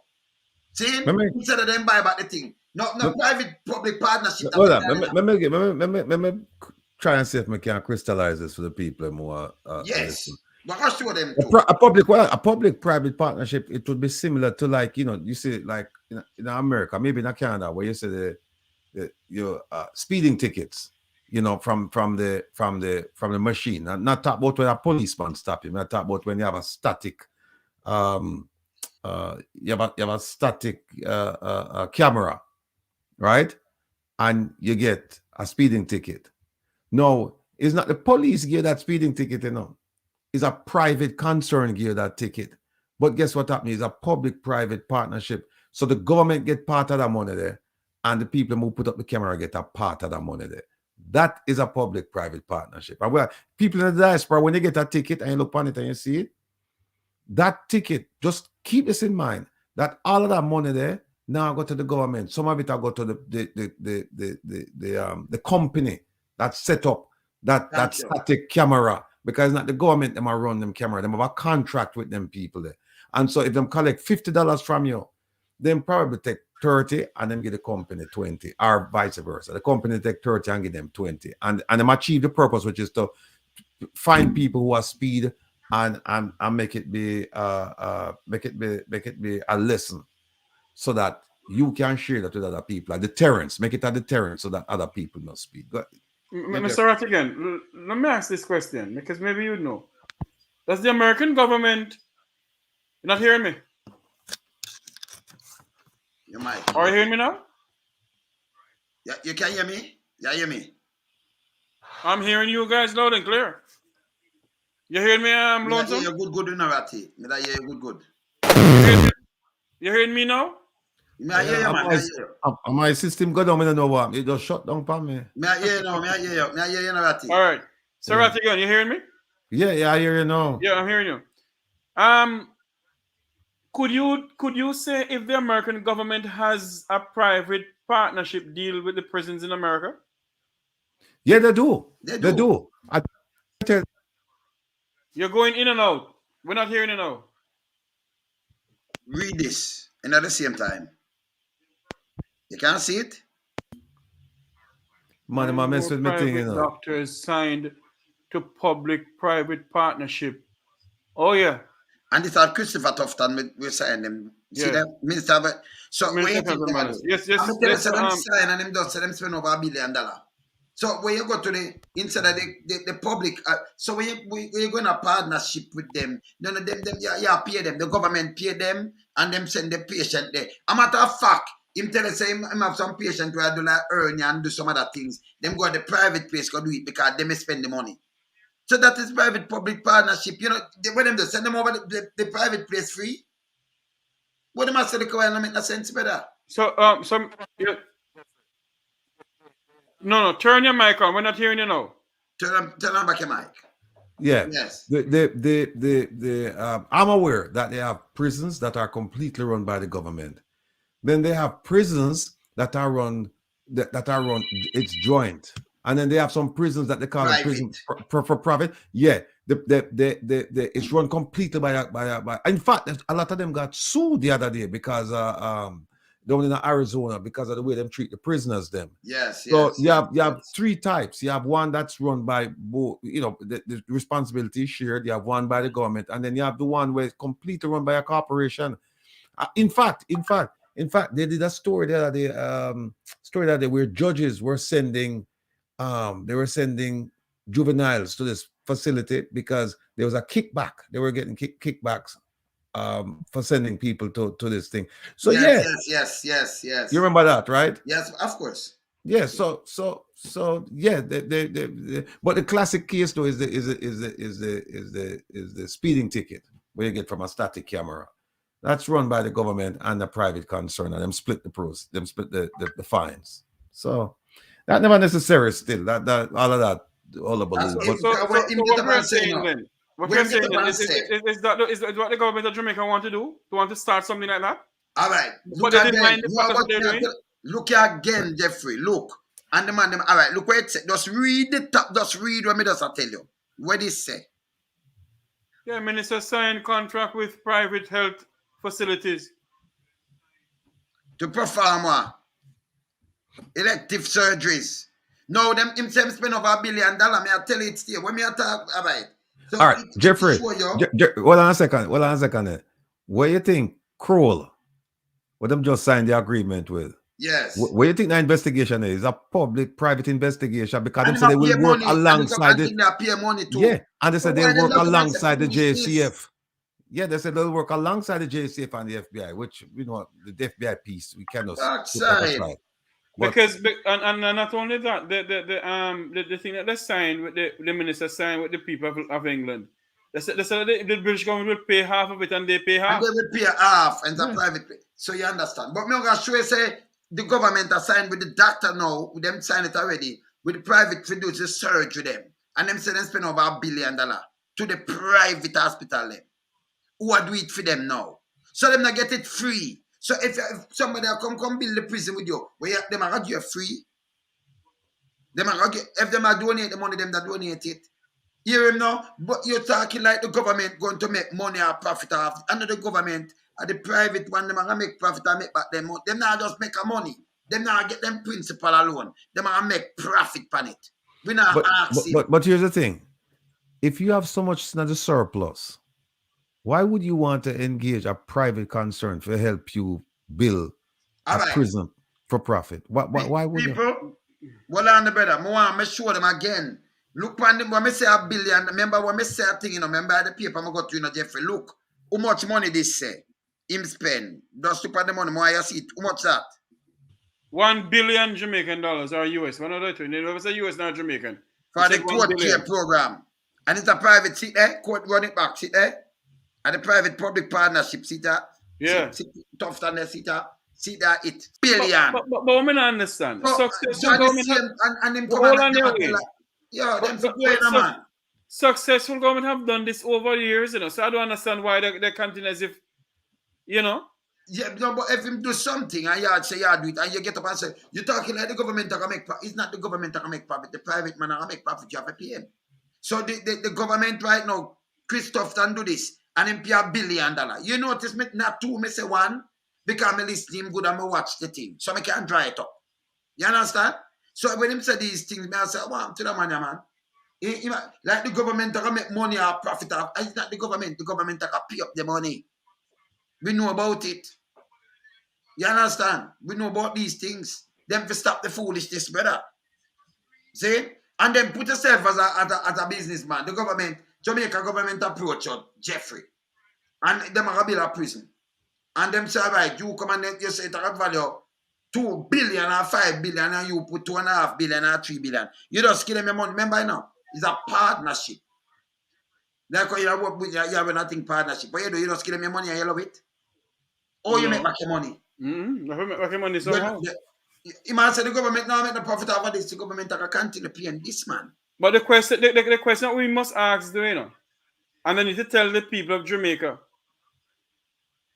which company is building it? Which construction company? And who is involved in building the prison? Yes. Because it was said by the Permanent Secretary in the Ministry of National Security. So, you know, we need to know who and whose company and which construction company. Ratty, so when, all right, see, look here. See where Ratty attack here? Right, the private prison contracts. Yeah. Yeah. Mm. You see it? Okay. You see me? I say, so we can draw them up, so we know about them. And when we hear them get up and say, the government are pay the money. The man, or the private man, they make money. I better like what Ratty say, I better them did make it run. So them like twisting and they twist back. Then coming like big mama, they like twisting and call them people and them people, you know, not in their head, because them line up people where, you know, Let me ask you a question. The 5 grand and them thing and chat foolishness. But who man want the big plaza? The big Let me ask you a place. question, Wayne. Yes. Do you believe in Dan Anderson polls? Dan Anderson, all right. So me have my own poll and I talk to enough people. I talk to more people. No. Answer the question I asked you, Wayne. Do you believe in Dan Anderson poll? Yes or no? We won't even follow him poll because, well, it may take a sample and it will work. But me not believe in a, because me have a bigger sample than what him have. So, you know, so me not, Jeffrey, you see, oh, we used to do things back in the days. Years upon the ground, me do my own thing, you know. You understand? So it will work. Like when them say it will work or whatever, and then put it where you want, put it and do it. But when me sample something, me can get something and get something, but me can just go deliberate and just go boom, bam, bam, and me sample more people than him. Serious. Let me throw out something to you there. And one of our favorite listeners, and I remember I was going to raise it, but she beat me to the punch. Yes. You remember when the UK decided to give that infrastructure initiative with Jamaica and said they must build the prison. Angela lick against it, yes. And them said, no, them don't want it. Yes, right? so the prison, yes. Yeah. And them said, what they said, so to cut into it, what they said, the former Prime Minister of Britain, it was David Cameron then, came to Jamaica and said that there's a lot of Jamaican prisoners in London. If they will build a prison in Jamaica, okay, and they will pay Jamaica to keep them, what Jamaica government said to them, they did not commit a crime here in Jamaica.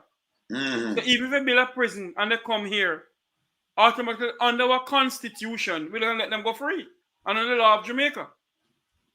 But here this now. But you know, so you have some place them send them over and them finish with them time.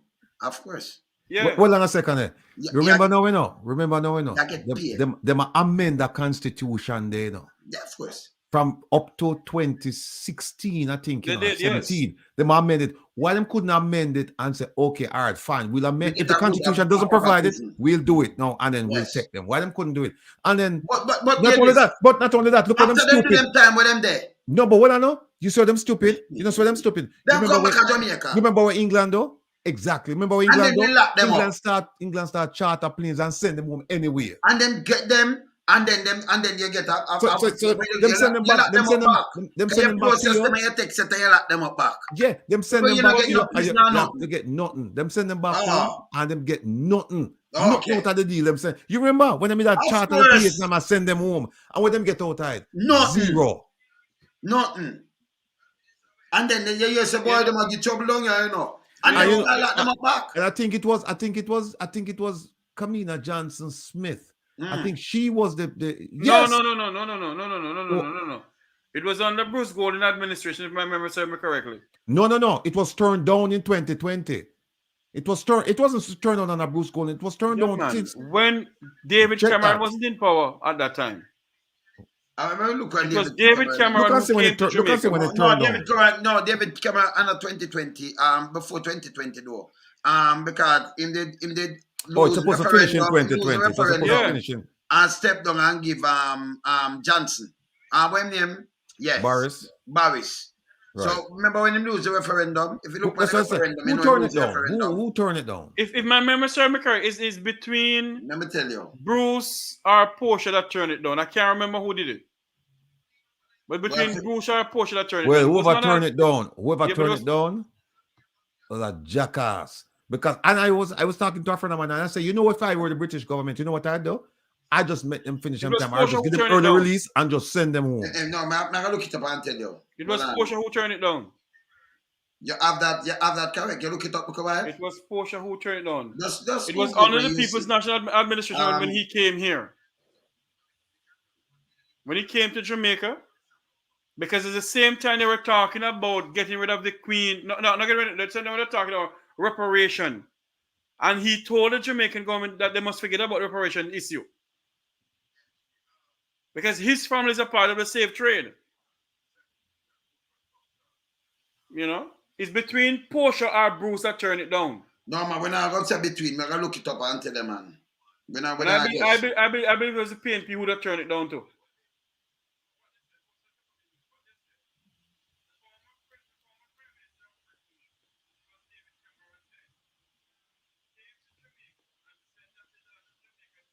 All right, so this is 2015. No, when it's all right. So here it is, 2020. It was not wholeness that right, came. So what I know. August 2017, that his government would not take forward. Okay, so this in the paper. This is the paper, yeah. So let me tell you what him say. Who said it?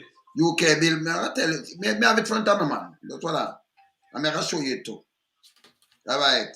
So it's a UK building prison in Jamaica for foreign criminals, and this was September 29th. Thank you very 2015. much. Thank you very much. So accepted. So thank you very much. And it was Andrew Holness who turned it down. Yeah, man. So I'm saying, yeah. So it's a. So you know. Read the thing.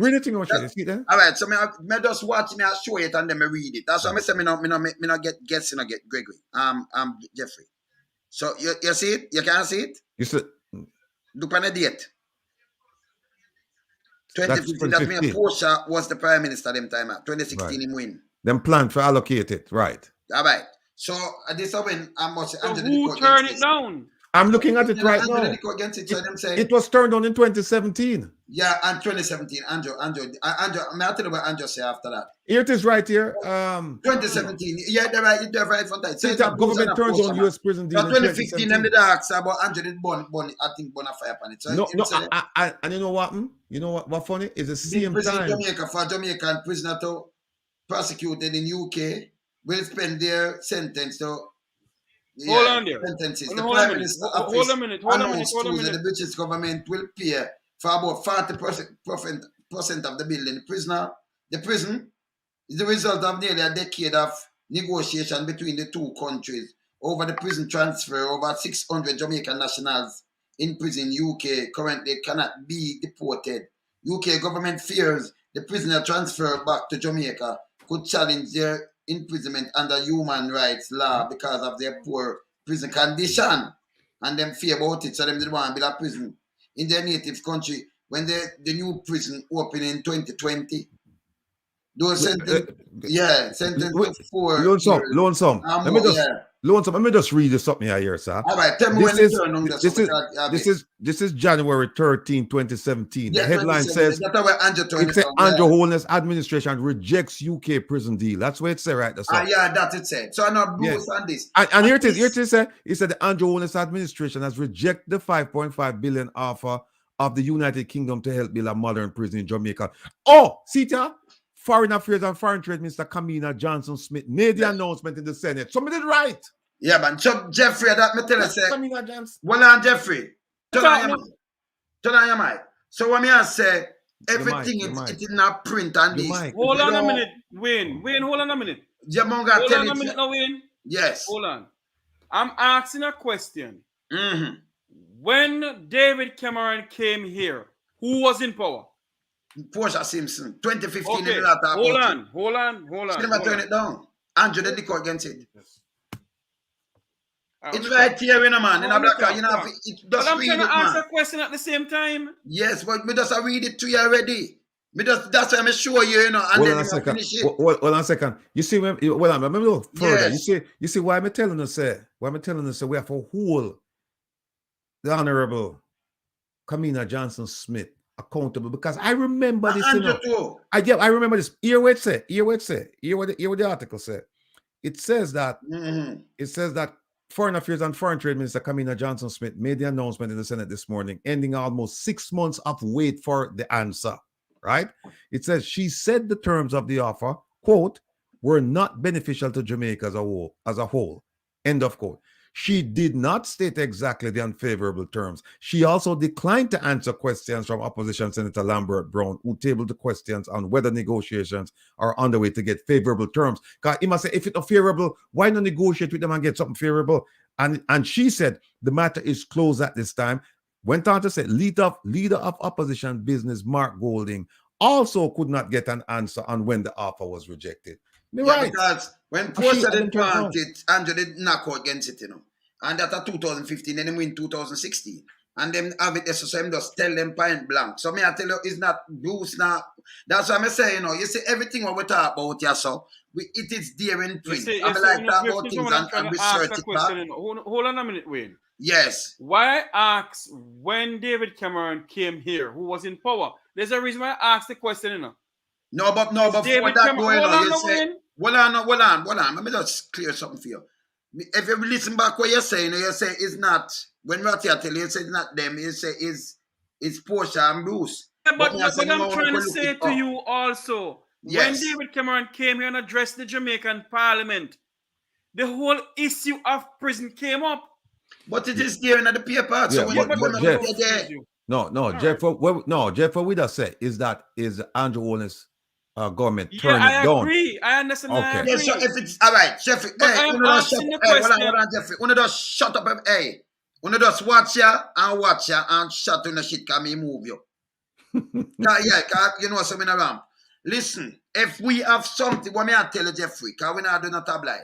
It's simple because all these things in print are with the videos and everything. So we don't guess it, we just dry it up. If we don't have it in front of you, you can get it by your fingertip. And if I said 2015 it was Portia, you say it wasn't she, you say either Portia and think that turned it. I understand all of that. Yes. Wayne, but that means we have to go back say who did this because of them him turn it. No, Wayne. You understand? We have to go back to that. Because you know why I'm going back to that? He was the one who came and made the offer. Then that's right. Hold on, Wayne, man. Hold on, Wayne. Yes. Hold on. David Cameron came to Jamaica, made the offer. Yes. All right. He addressed the Jamaican Parliament at the same time he said the whole thing reparation. That is the same time the one from Clarendon did not come to the Parliament to listen to David Cameron. Yeah, but at the same time, David Cameron made the agreement, made the proposal. So I'm asking the question. So, was it? But me about you, even if you no Jeffrey, we're not forgetting on. If at 2015, you know who was in power. So it's simple. So all right. So you answer your question now. If at 2015, you know who was in power, and we are tell you who turned it down. So even if we never talk about reparation, we are tell you who turned it down. No, but what I'm trying to say is all right. Don't argument. Continue. Because you understand? You're not listening to what I'm trying to say. No, but even all right. Let me ask. All right, let me tell me can get to you. And Ratty just get to you. If we tell you, I understand all of that, you know. So then the 2015 this. No, but I'm trying to say to you, when David Cameron came to Jamaica, he made it in the Jamaican Parliament, and I'm asking him what year did he come down here and did it? No, but even if him did it. May I tell you who turned it? 2015 this. Yes, we know who turned it down. Jeff, you never said that before. You that say. Of course I said it. No, listen. When Ratty came and said it, I said, okay, fine. No, yes, but that's what me I tell you. Say that when me I tell you now. Say we don't want guess. We don't want like you say a Portia and Bruce. We don't want to do that. We want just try to back and we see in front of you. Go. I said.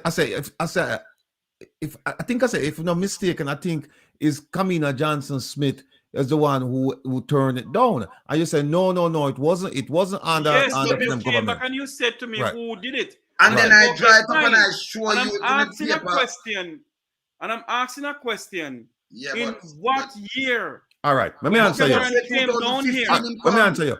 In 2015, I have the answer right. Somebody But just send me the say, answer. but me show you, I show him. All right, let me answer before you read it again. 2015, when I show you the paper itself in 2015 and I read it to you, brother. I mean, I show you, so David Cameron said this and about what a portion was. I said the following year, the man win. Him did the court against it at the time, 2015. And then the 2017, Ratty, I read that to you. So even if you say, because you did, it depends this, you know. When you rewind it, you hear it yourself. So even if you say, when him did David, him did the 2015, and them turn it, and Angelique court against it. And then him win and him turn it down. Them turn it down. Read it again. Yeah, Show you. So what you know, one of our favorite supporters, biggest supporters. You gone. She said the talks begin in 2015. Yeah, and she said Jeff needs to understand that $1 billion project takes years to finalize. And a proposal of this magnitude takes time to find. Before it was finalized, JLP won and rejected the proposal. So what happened? Them negotiated it, like I said, at 2015, and them still talk about it. And then once the party changed, the government changed, so then the man just said, we don't want it. I am not disputing that fact at all. So we don't need the more talking, Jeffrey. All right. So what you want to do? All right. Let me answer to you, brother. Let me answer to you. All right. We get to the fact and move already. You see, when you say it's not them, it's Bruce or Portia turn it down. But I said that long before when Ratty came and clarify it. Well, not. So when me do Ratty came and clarify it. Listen, what me answer to you now, brother. Me show you the paper and I show you the date when the man come and say it. And then Ratty came and clarified it and I said, okay, no, I'm just asking a question. Clarify it. But I'm just asking a question. No, but what year? The question I look big. No, but if me read the thing to it, that it all right. Let me say, all right. Let me explain to you again. No. I understand what you're saying, Wayne. Okay. So if me read it to you, it just tell you who qualified. Do it already, you know, brother. It'll tell you everything, you know. So it'll tell you, say no. That's why. Remember when we tell you, say okay. What you do, you wait to get the conversation when I move on. Yes, we move. That's why we want to move on. Because I was just asking a simple question. In what year did Cameron came here? That's what I was asking. No, but right. Yeah, man. Got you. But the point of me that make is that you see how stupid some people. That means sometimes what's so bright that was stupid. Yes. Up to now, you know what she said? She went on to say that it's a matter of national security. That's why she's not going to talk about it. You know, a prison, right? Yes. Yes. You hear them? She said, "Oh yeah." Johnson Smith said the questions, among others, were not appropriate. Questions concerning why them turn it down, and she said, and cited national security concerns. And she said, if you want to ask a question, then send them to the ministry. Send the questions to the security ministry. That's what she said. All right? And then them said the prime minister. The prime minister, who was the leader of the opposition at the time, told David Cameron, who announced the deal back then, that the money would be better spent on education. And you see what? Hold on. Who you said to Cameron what? Let me read it to you. Because I know what. The issue is sensitive for the prime minister because, and this is January 2017, so you know who them attack. Okay. Yes. Them said the issue is sensitive for the prime minister because while leading the opposition last year, the current prime minister who was in the opposition last year, told then British Prime Minister David Cameron, who announced the deal, that the money would be better spent on education. That him did say. Okay, so that is what that's all I wanted to find out, you know. Yeah, but we don't tell you. All right, brother. All right. So you say you want to find it out, but what me I tell you again? Right here where people are listening. When me take it up, I'm show you the date 2015. I'm say understand all of that. Yes. Wayne. You have to go back over that again, Wayne. All right. That means if you tell that. That means I was just asking when did Cameron came here and who said that, and Rattigan just said it a while ago. You just said it's an argument then. But you see how stupid they are. You see how stupid they are. They might get money, you know. Oh, and guess what? It was just a prison, you know. It was part of a bigger deal, you know. Yeah. It was part of a bigger infrastructure deal because, which I never did. let me go back and read the rest of it. Which part them say? Hold on. It was part of a bigger deal. I think over this, let me see. It's better percent on education. The UK is 5.5 billion. Would only be 40% of the cost. Jamaica would find the rest. Below minimum constitutional. All right. What them do is that instead, you see, that's what I tell you, said them people, them need and You see, sometimes them need for come. Yes. Them need for come around here and talk to people with common sense and experience, because common sense is not so common after all. That commodity is in short supply with a lot of people in government. Because here's what I would have done if I were there. I would have sit down with the British government and try and negotiate better terms. That's what I would have. I wouldn't just flat out reject it like that and then cite security concerns, not even security concerns, national security concerns. Because you know what they want to talk about national security concerns, they want to talk about criminals coming back to Jamaica. That's the national security concerns. And guess what happened? It happened anyway, because the British just say, you know what? Charter 2 plane there and just send the whole of them go back to Jamaica. And hold on, Ratty. So when them come, them carry them up our park camp, them one, them let them go. Remember them that pick them up in a bus and them thing there. I one thing with me, you know, me keep my archive them when me can just go to something, and if me not go to it, me drive back. And them let you. Some of them never even have place to live. Some of them never them family live a foreign. Nobody know they have feed them. And some people that fear go to me and say, look, you know, see? And then you hear Ellen kick up and bumpers. No, that never wise to Andrew. Me tell you, say, you have, when you're in an opposition, you have to have good opposition, or some opposition just want to jump in or something. You know, just oppose your sake. You know what? No. You understand? You know what? No. You know what? No. Yes. We just don't give Mark talking points, because Mark can now bring this tonight and say, why is it that I refuse this one? I will never give you no reasons why, but no jump in a private partnership. No. We get one bill. Yeah. Why we never do it that way? Yeah. Why we bill. And then if you use the word and say, them not do no crime, so but you still. After you let them out, you let them on the street here, and them have nowhere to go and then place a pop down and all kind of exactly. Things. You have them by the own. Short-sightedness. Yeah? And you know what happened? Sorry to interrupt, Jeffrey. You know what happened? When it happened, you know, I remember talking to a friend of mine who was in the foreign ministry. And I said to him, say, you know, if I'm here in England, you know me though? Me empty my prison with all Jamaicans and put them on a flight and send them home. And that's exactly what the Brits did. And Jamaican have nothing for show feet. Nothing. You know something? And that is why we must ask the question of the Prime Minister of this country. When you got the offer from the British government to build the prison, you turn it down. Where is this money coming from now to build this prison when KPH need help? You said you have $1 trillion budget. Is it that $2 billion is going towards KPH? Or $4 billion is going towards health sector? No, it'll be more than that, to build a prison for free. Jeffrey, it'll be more than that. Western, them tell us it up from 5 point to 10. I'm just saying, I'm just saying something. So them are do more than that. And by the way, somebody just said them are correct me now. Say when me say upper camp, them say not upper camp when it's mobile police headquarters. Mobile police headquarters in a camp, yeah? Upper camp.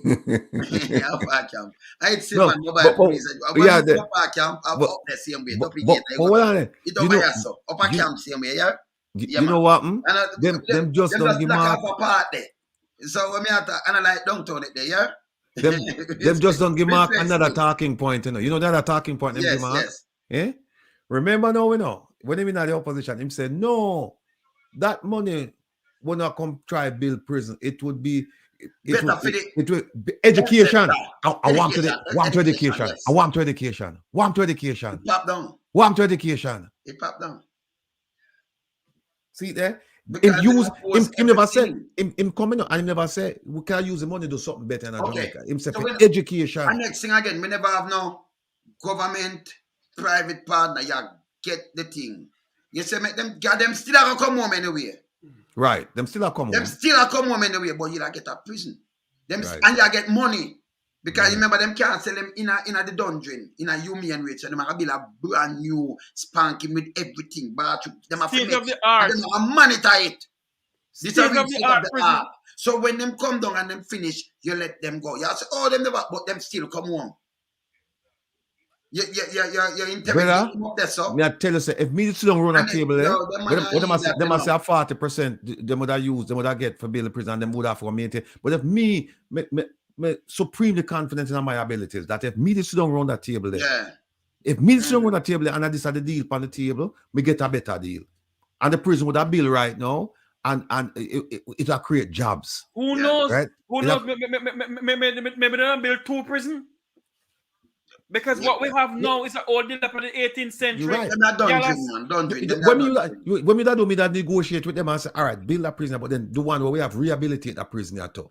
Right? Them that do it. Them Because that do if it. them come and look on them that just fix Them it that up do for it. we, you know. And then the government to make a money. No, you're going in we have to find our taxpayers' money and then go in with a private man. Where him have to get back his money.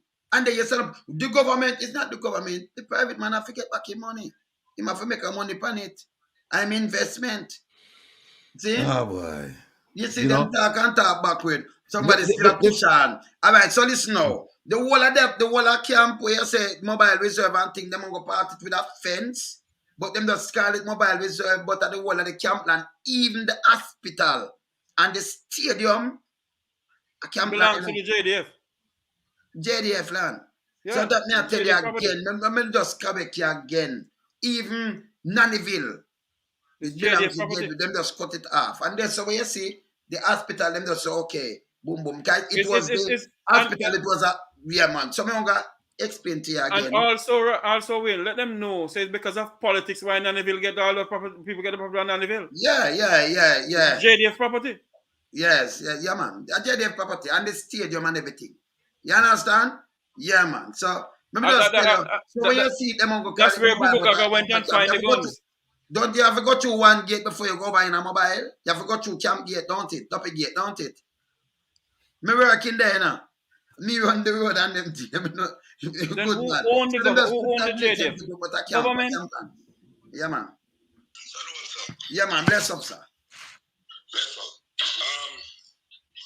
You know, I listen to this thing and I watched it from yesterday. And this is my probably a stupid input, but watch me now. All I want to write to them. And the concern with me have, and I think I the same concern everybody on the panel have, and forgive me if I'm not saying good evening to everybody, good evening everybody. Good evening, sir. But watch me now, Wayne. The problem with all that we have with this, where we are asked that question, is given the corruption with this freaking government. When something like this come up, it is a red flag. We are all wondering, there has to be some hanky-panky with this. And you can't blame nobody, no Jamaica, nobody at all if them question that deal.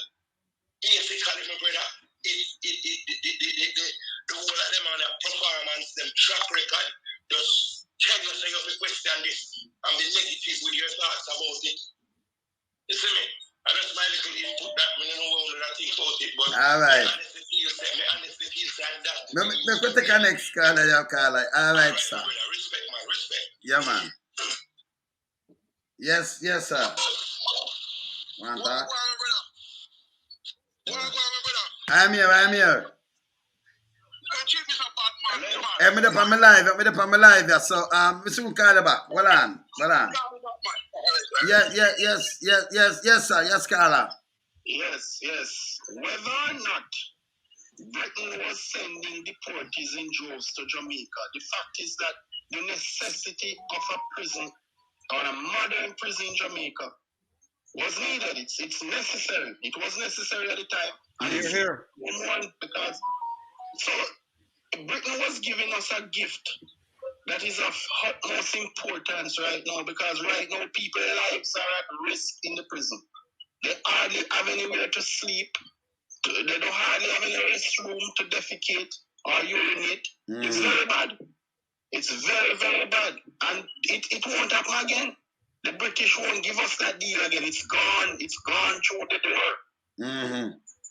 And when British is again, party, them that pay the government for the prisoner. That mean I'm out of the pocket. Because remember them still get deep come to Jamaica, you know. And them do time already. So they look at time when them have left. Them also make them finish to it in a proper prison. And it's coming like them still there Britain. Because them have set it up that way there. But you are going to have the prison. And Mr. Rattigan just pointed out yes. that the Britons can send them out in droves of course. Anytime they want. And they wouldn't have spent that money to build the prison because the government at the time refused it.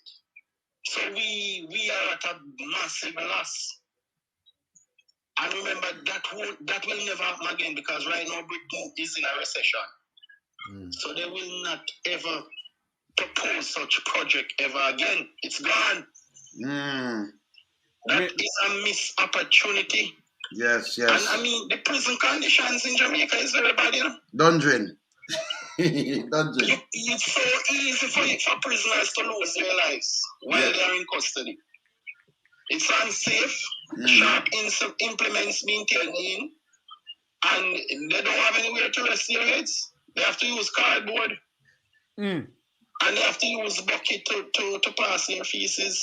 It's very bad. It's very bad. I mean, human rights international groups, man, should come down and flag Jamaica because it's very bad in the prisons right now, or the holding areas. So virtually have none that is functional. So tell me something now. If them does allow the British to come build that, me know so them that look. We don't get more than one, you know. Because they're not going to pack it up with that unless they build a super prison, well big and well nice. You understand? But we can't hold in 1,000 or 2,000. Our prison, them not supposed to hold more than like 600, you know. Or less, you know. And it's a hold on 1,000, you know. None of them, none of them don't drink and a bill for 1,000. None. The spaces that are built for like 100, you have 2,000 people occupying it right now. All right. 1,000 plus. That's inhumane. So it's inhumane. Yes. And it's a very bad thing that the government refused it at the time. I mean, there's no explanation for that because there is no doubt that there is rampant criminality in Jamaica, and there's always going to be the need to put people in custody. And you know, in this country, we have one of the highest murder rate per capita. And you know what earth work? Separately from consideration of deportees coming from Great Britain, here locally, our situation is enough that we desire those prisons to keep bad guys. Because look here, Jamaica is a serious country, you know. These killers that are in Jamaica, they kill like ants and flies, you know. They don't put value to human being lives. They kill every day. So we need the prisons, and at the same time we need to keep them safely while they are inside. Yeah. No rehabilitation. Some of them where you know come out and them going to go learn at the university and come out with more links, and them know that. But them reject everything. Them you see sometimes you don't have post, you just oppose, you know, brother. Everything about people and pull on party and think about people, man. But another them depend them just want like it just a win is just a win. I just score a point. That's what I say when me hear them I say. I remember clearly when David Cameron came and addressed the parliament. Yes. A lot of prominent people were saying they are slave masters and they want to perpetuate slavery and all that kind of thing. But yes, that was true. madness. True. That was total madness. So right away there was a stigma. Yeah. But there was a stigma surrounding the offer that David Cameron gave. And as a matter of fact, they even went and wrote articles in the local papers to say David Cameron is a descendant of slave master. Yes, that's true too. You know? So, but that was just a stigma. It's a stigma because you see people run with stigma, you know, brother. You know that, you know. But me, you know, me like you see, sometimes I like sit down and me detox some of them brain where. You know, me know. But it turned out now that David Cameron will be one of the most loved prime minister in the history of the British government because nobody else made such a proposal. All right, but hear this now. Even in a theme referendum where him say him a step down, you know. When Boris Johnson tell the people them like it's a 300 million, like them as a 300 million every day. spend the national health system, if you spend the money there on the continent and how much gap them a lost. Now when the people when they pull out at the thing there over there, Brexit. Eurozone. Then one bag of people call me and say the worst thing is happened to me. We are bad and now we can't carry things on this man. See there, he just get kicked out and take them follow him. Yes, I just heard it on the program. Someone mentioned that the government is going to build a new prison now. Where is that money going to come from? From private and local, from them and private partner. No, tell me now, when them a build something with private. Really? I thought that private partners only invest in business and infrastructure for human development. And they will pay them a bag of money, brother. They will pay them back a bag of money and never stop paying them yet. Can you imagine the $5.5 billion turned away when our country is the murder capital of the world? Can you imagine? Sure. Remember, you know, I think. May I? Our local criminals could occupy the same place that the UK government offers. It wouldn't only be deportees, it would absorb local criminals too. That is it, and save you a lot of money. So it would be a win-win and their lives would be more safer. And the rehabilitation programs and modernization in the prison system for sure. Yes. All of that is gone. All right, Jeffrey, I said something to you. Jeffrey. You know something also? I think because a prominent politician back in the days, who is still in parliament, but he hasn't gone to parliament, he hasn't been to parliament in a long while because he's sick. He was the one who was pushing for reparation. And they have it in the back of their head that Cameron family was a part of the slave trade in Jamaica. Yeah, so I believe one. In very Carrington, yes, right. Yes, and I believe that helped to say, you know what, we're not accept no deal from them. The ignorance of them. You know, him did that reparation. Him same one where and do too much thing and then I thought no. Let me show you something. Let me show you something. You know, me just want to say something there. No, man in the wilderness. Yes. You said it before and you say it often that this prime minister, you say, is the lightest person on planet Earth. Yes. And I view it with some kind of skepticism. I say, well, maybe it's sensational or whatever. But I'm going to read you something. Yeah, man. Listen to this. In January, right? In January 13 of 2017, right? Mm-hmm. It says here that the Andrew Holness administration rejected the $5.5 billion offer to help build a modern prison in Jamaica. And it says that the Foreign Affairs and Foreign Trade Minister made the announcement, and she said the terms of the offer were not beneficial to Jamaica as a whole. She never said what the terms were. And then when she was asked questions about it, she said the matter is closed at this time, and it's a matter of national security. And so we're not going to go forward with this deal. That's 2017. 2020, June 8th, 2020, the Prime Minister said that it was the PNP who rejected the offer in 26. It was the PNP who rejected the offer. And well, I know. And then the Foreign Minister, Kamina Johnson-Smith, she said Holness was being honest when he said that. The two of them are the same thing. No, 2020. Here it is in 2017. 2017, they come out and said, we rejecting it. They come out in 2017 and said, we are rejecting it because the terms are not beneficial and we're not going to tell you why because it's national security, blah, blah, blah. 2020, the Prime Minister said, no, it was the PNP who rejected it back then. 2017 and 2020. Yes. 2020, he was opposition leader then, no, sir? No, 2020. No, remember he won the election in 2016. Oh, yes. Sorry. Right. It says right here. Yes. It says right here. So they rejected it in 2017, and 3 years later, him said that. But the PNP rejected it. Hold on, brother. No, that. You remember, so this is the same Prime Minister where say, he put in legislation for impeachment. And then when he asks, it's a different. manifesto. It's a different manifesto. Yeah. So remember him lie and him terribly. No, see it right as well. You can look it up. The headline is PM colon No.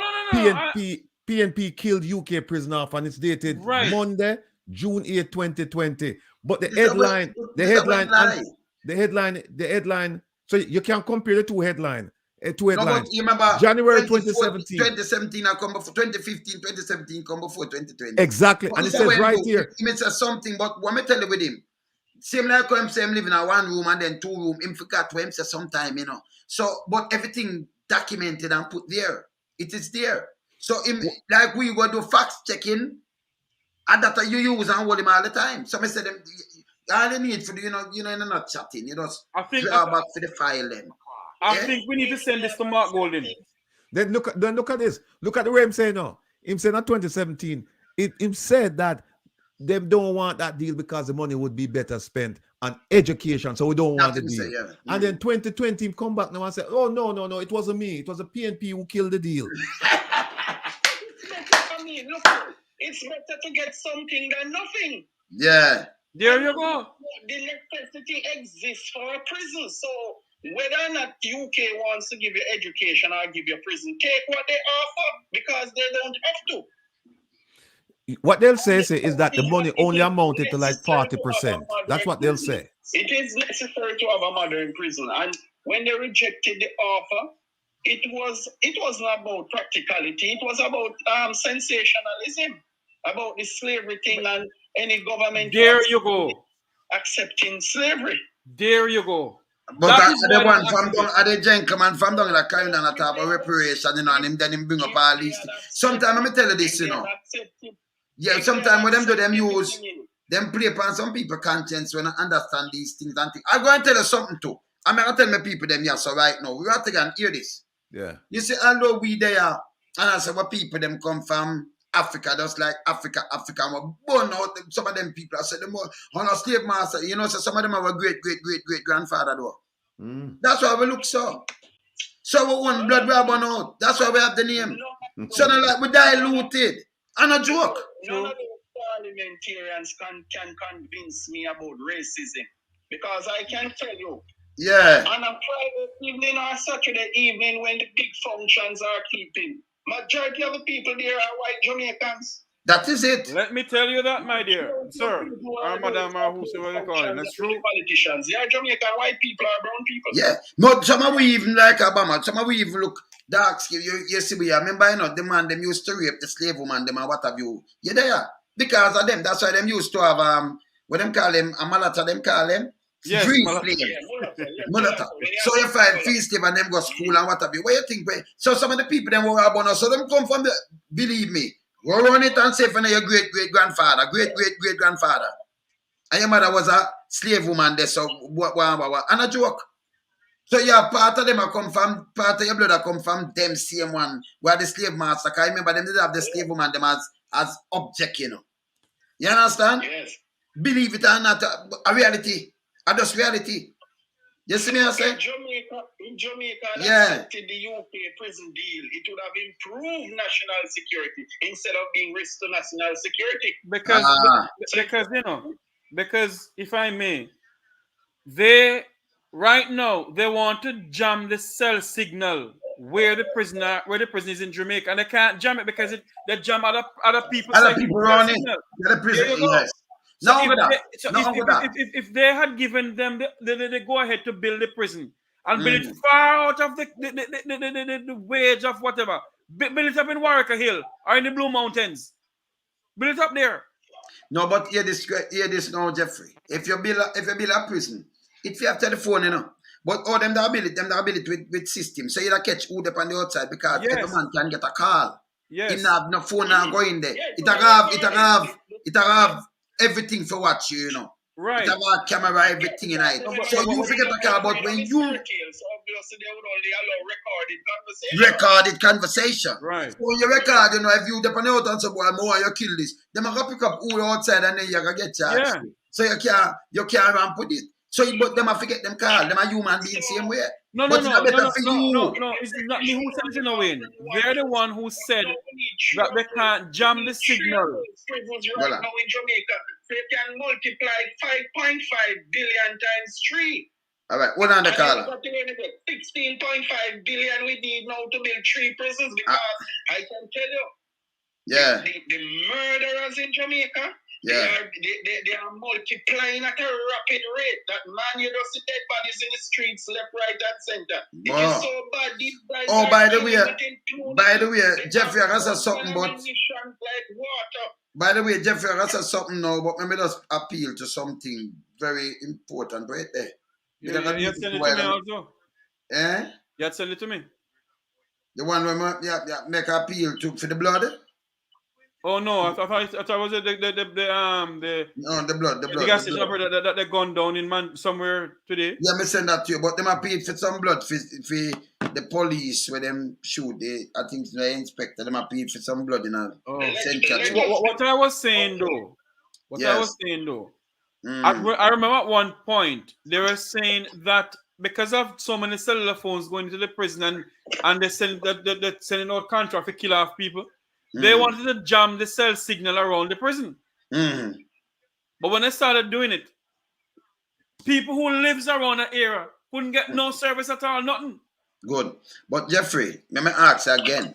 I may ask the government this. I said to Jeffrey, but I ask the government this. So, if you static, if me and you are ratting and me in another room are static, that lock and it grill up. Or me get cell phone in the first place. Thank you.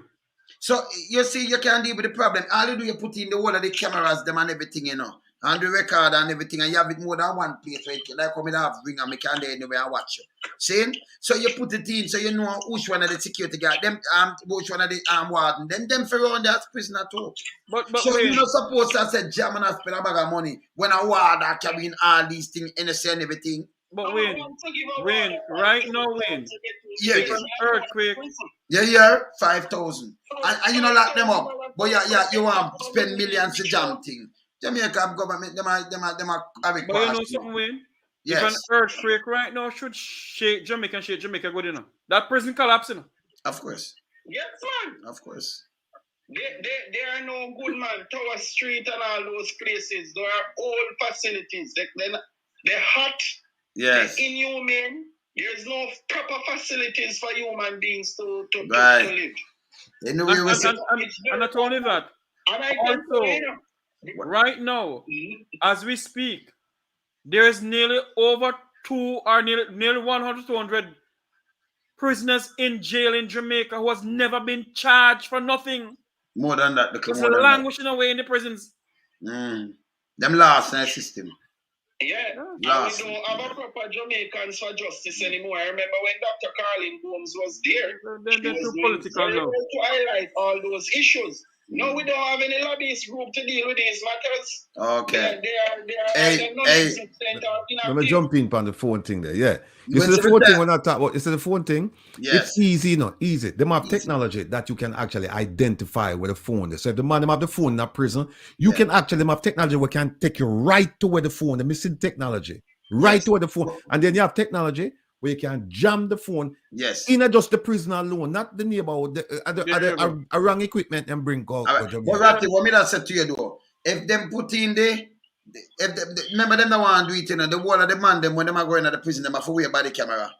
Sooner. And then you put in the cameras them in the prison where you come in and then we put in we're not camera in the prison. Search.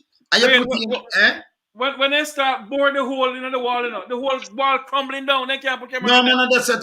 Remember, you are going to work, and you have to get search, and them have camera right there and everything. Them now, put them, go inside there so with them because them are inside, you know, in the yard. They have to have the water them.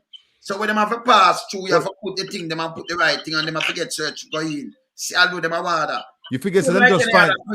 You figure so them find somebody that tunnel out at the GP the other day, a couple of years ago. Them find somebody that tunnel out. Man. Can them have something under there, you know?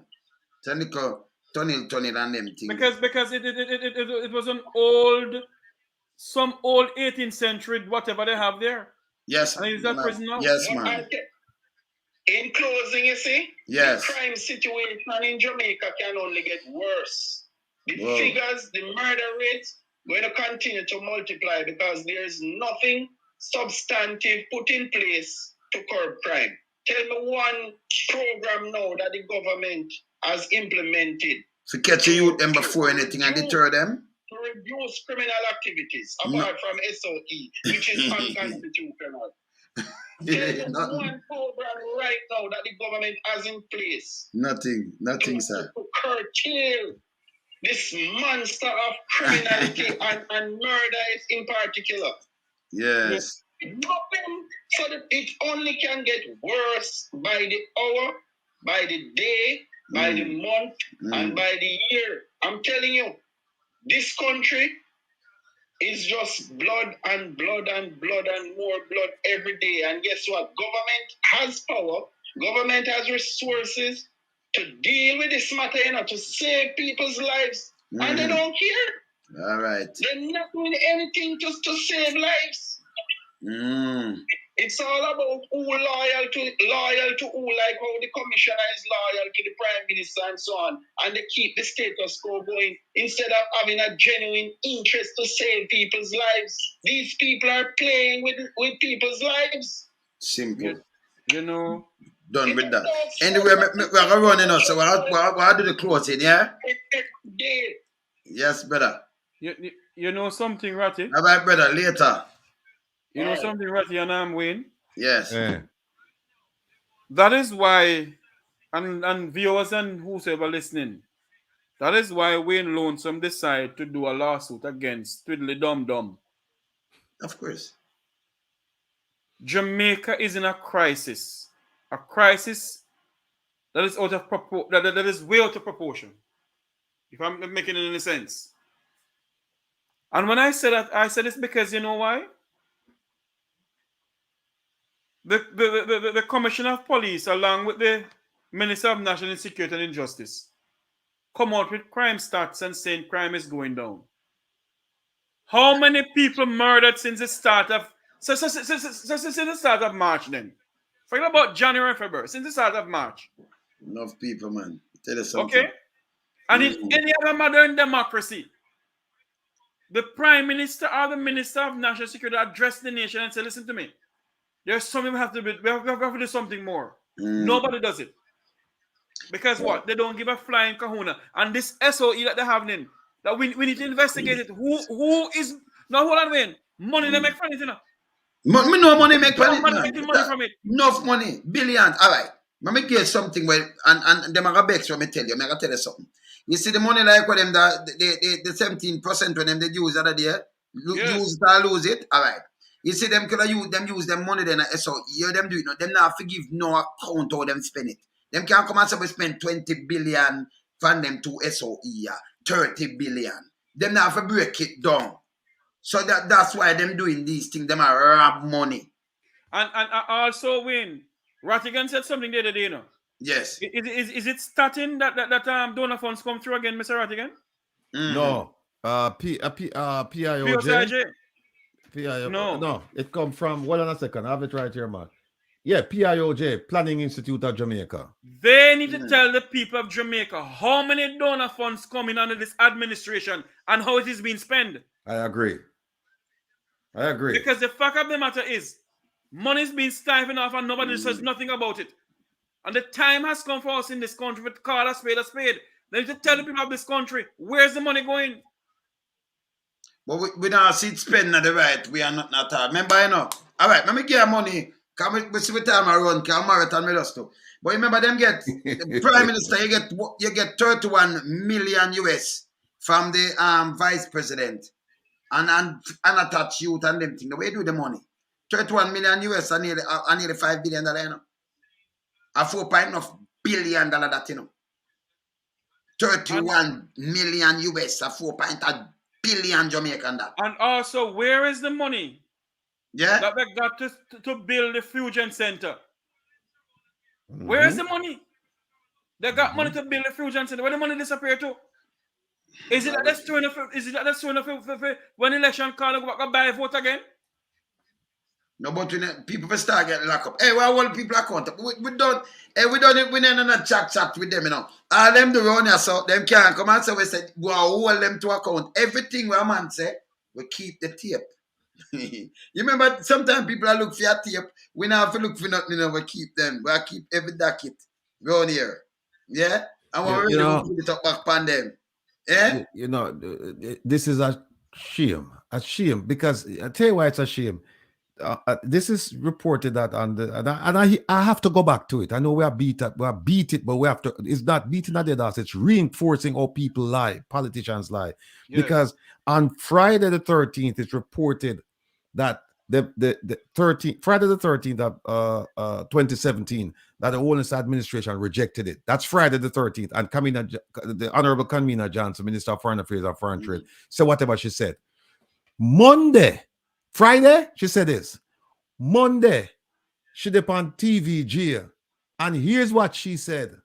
What has been offered has not been accepted. That's what she said. The thing, you know. And then 3 years later, she come back and said, oh, the Prime Minister is honest when he said that it was the PNP who turned it down. You see, them to understand, you know. We will do fact checking. Remember, anything we do, it is there. Yes. So when you walk back your thing now and you put something like now, like you say, make we treat the people, them I will say something now. And when you do boom boom, it will come up, what you gotta do? What we need to do, Mr. Lonesome, is have a program. The whole prison deal, the offer to build a prison by the British.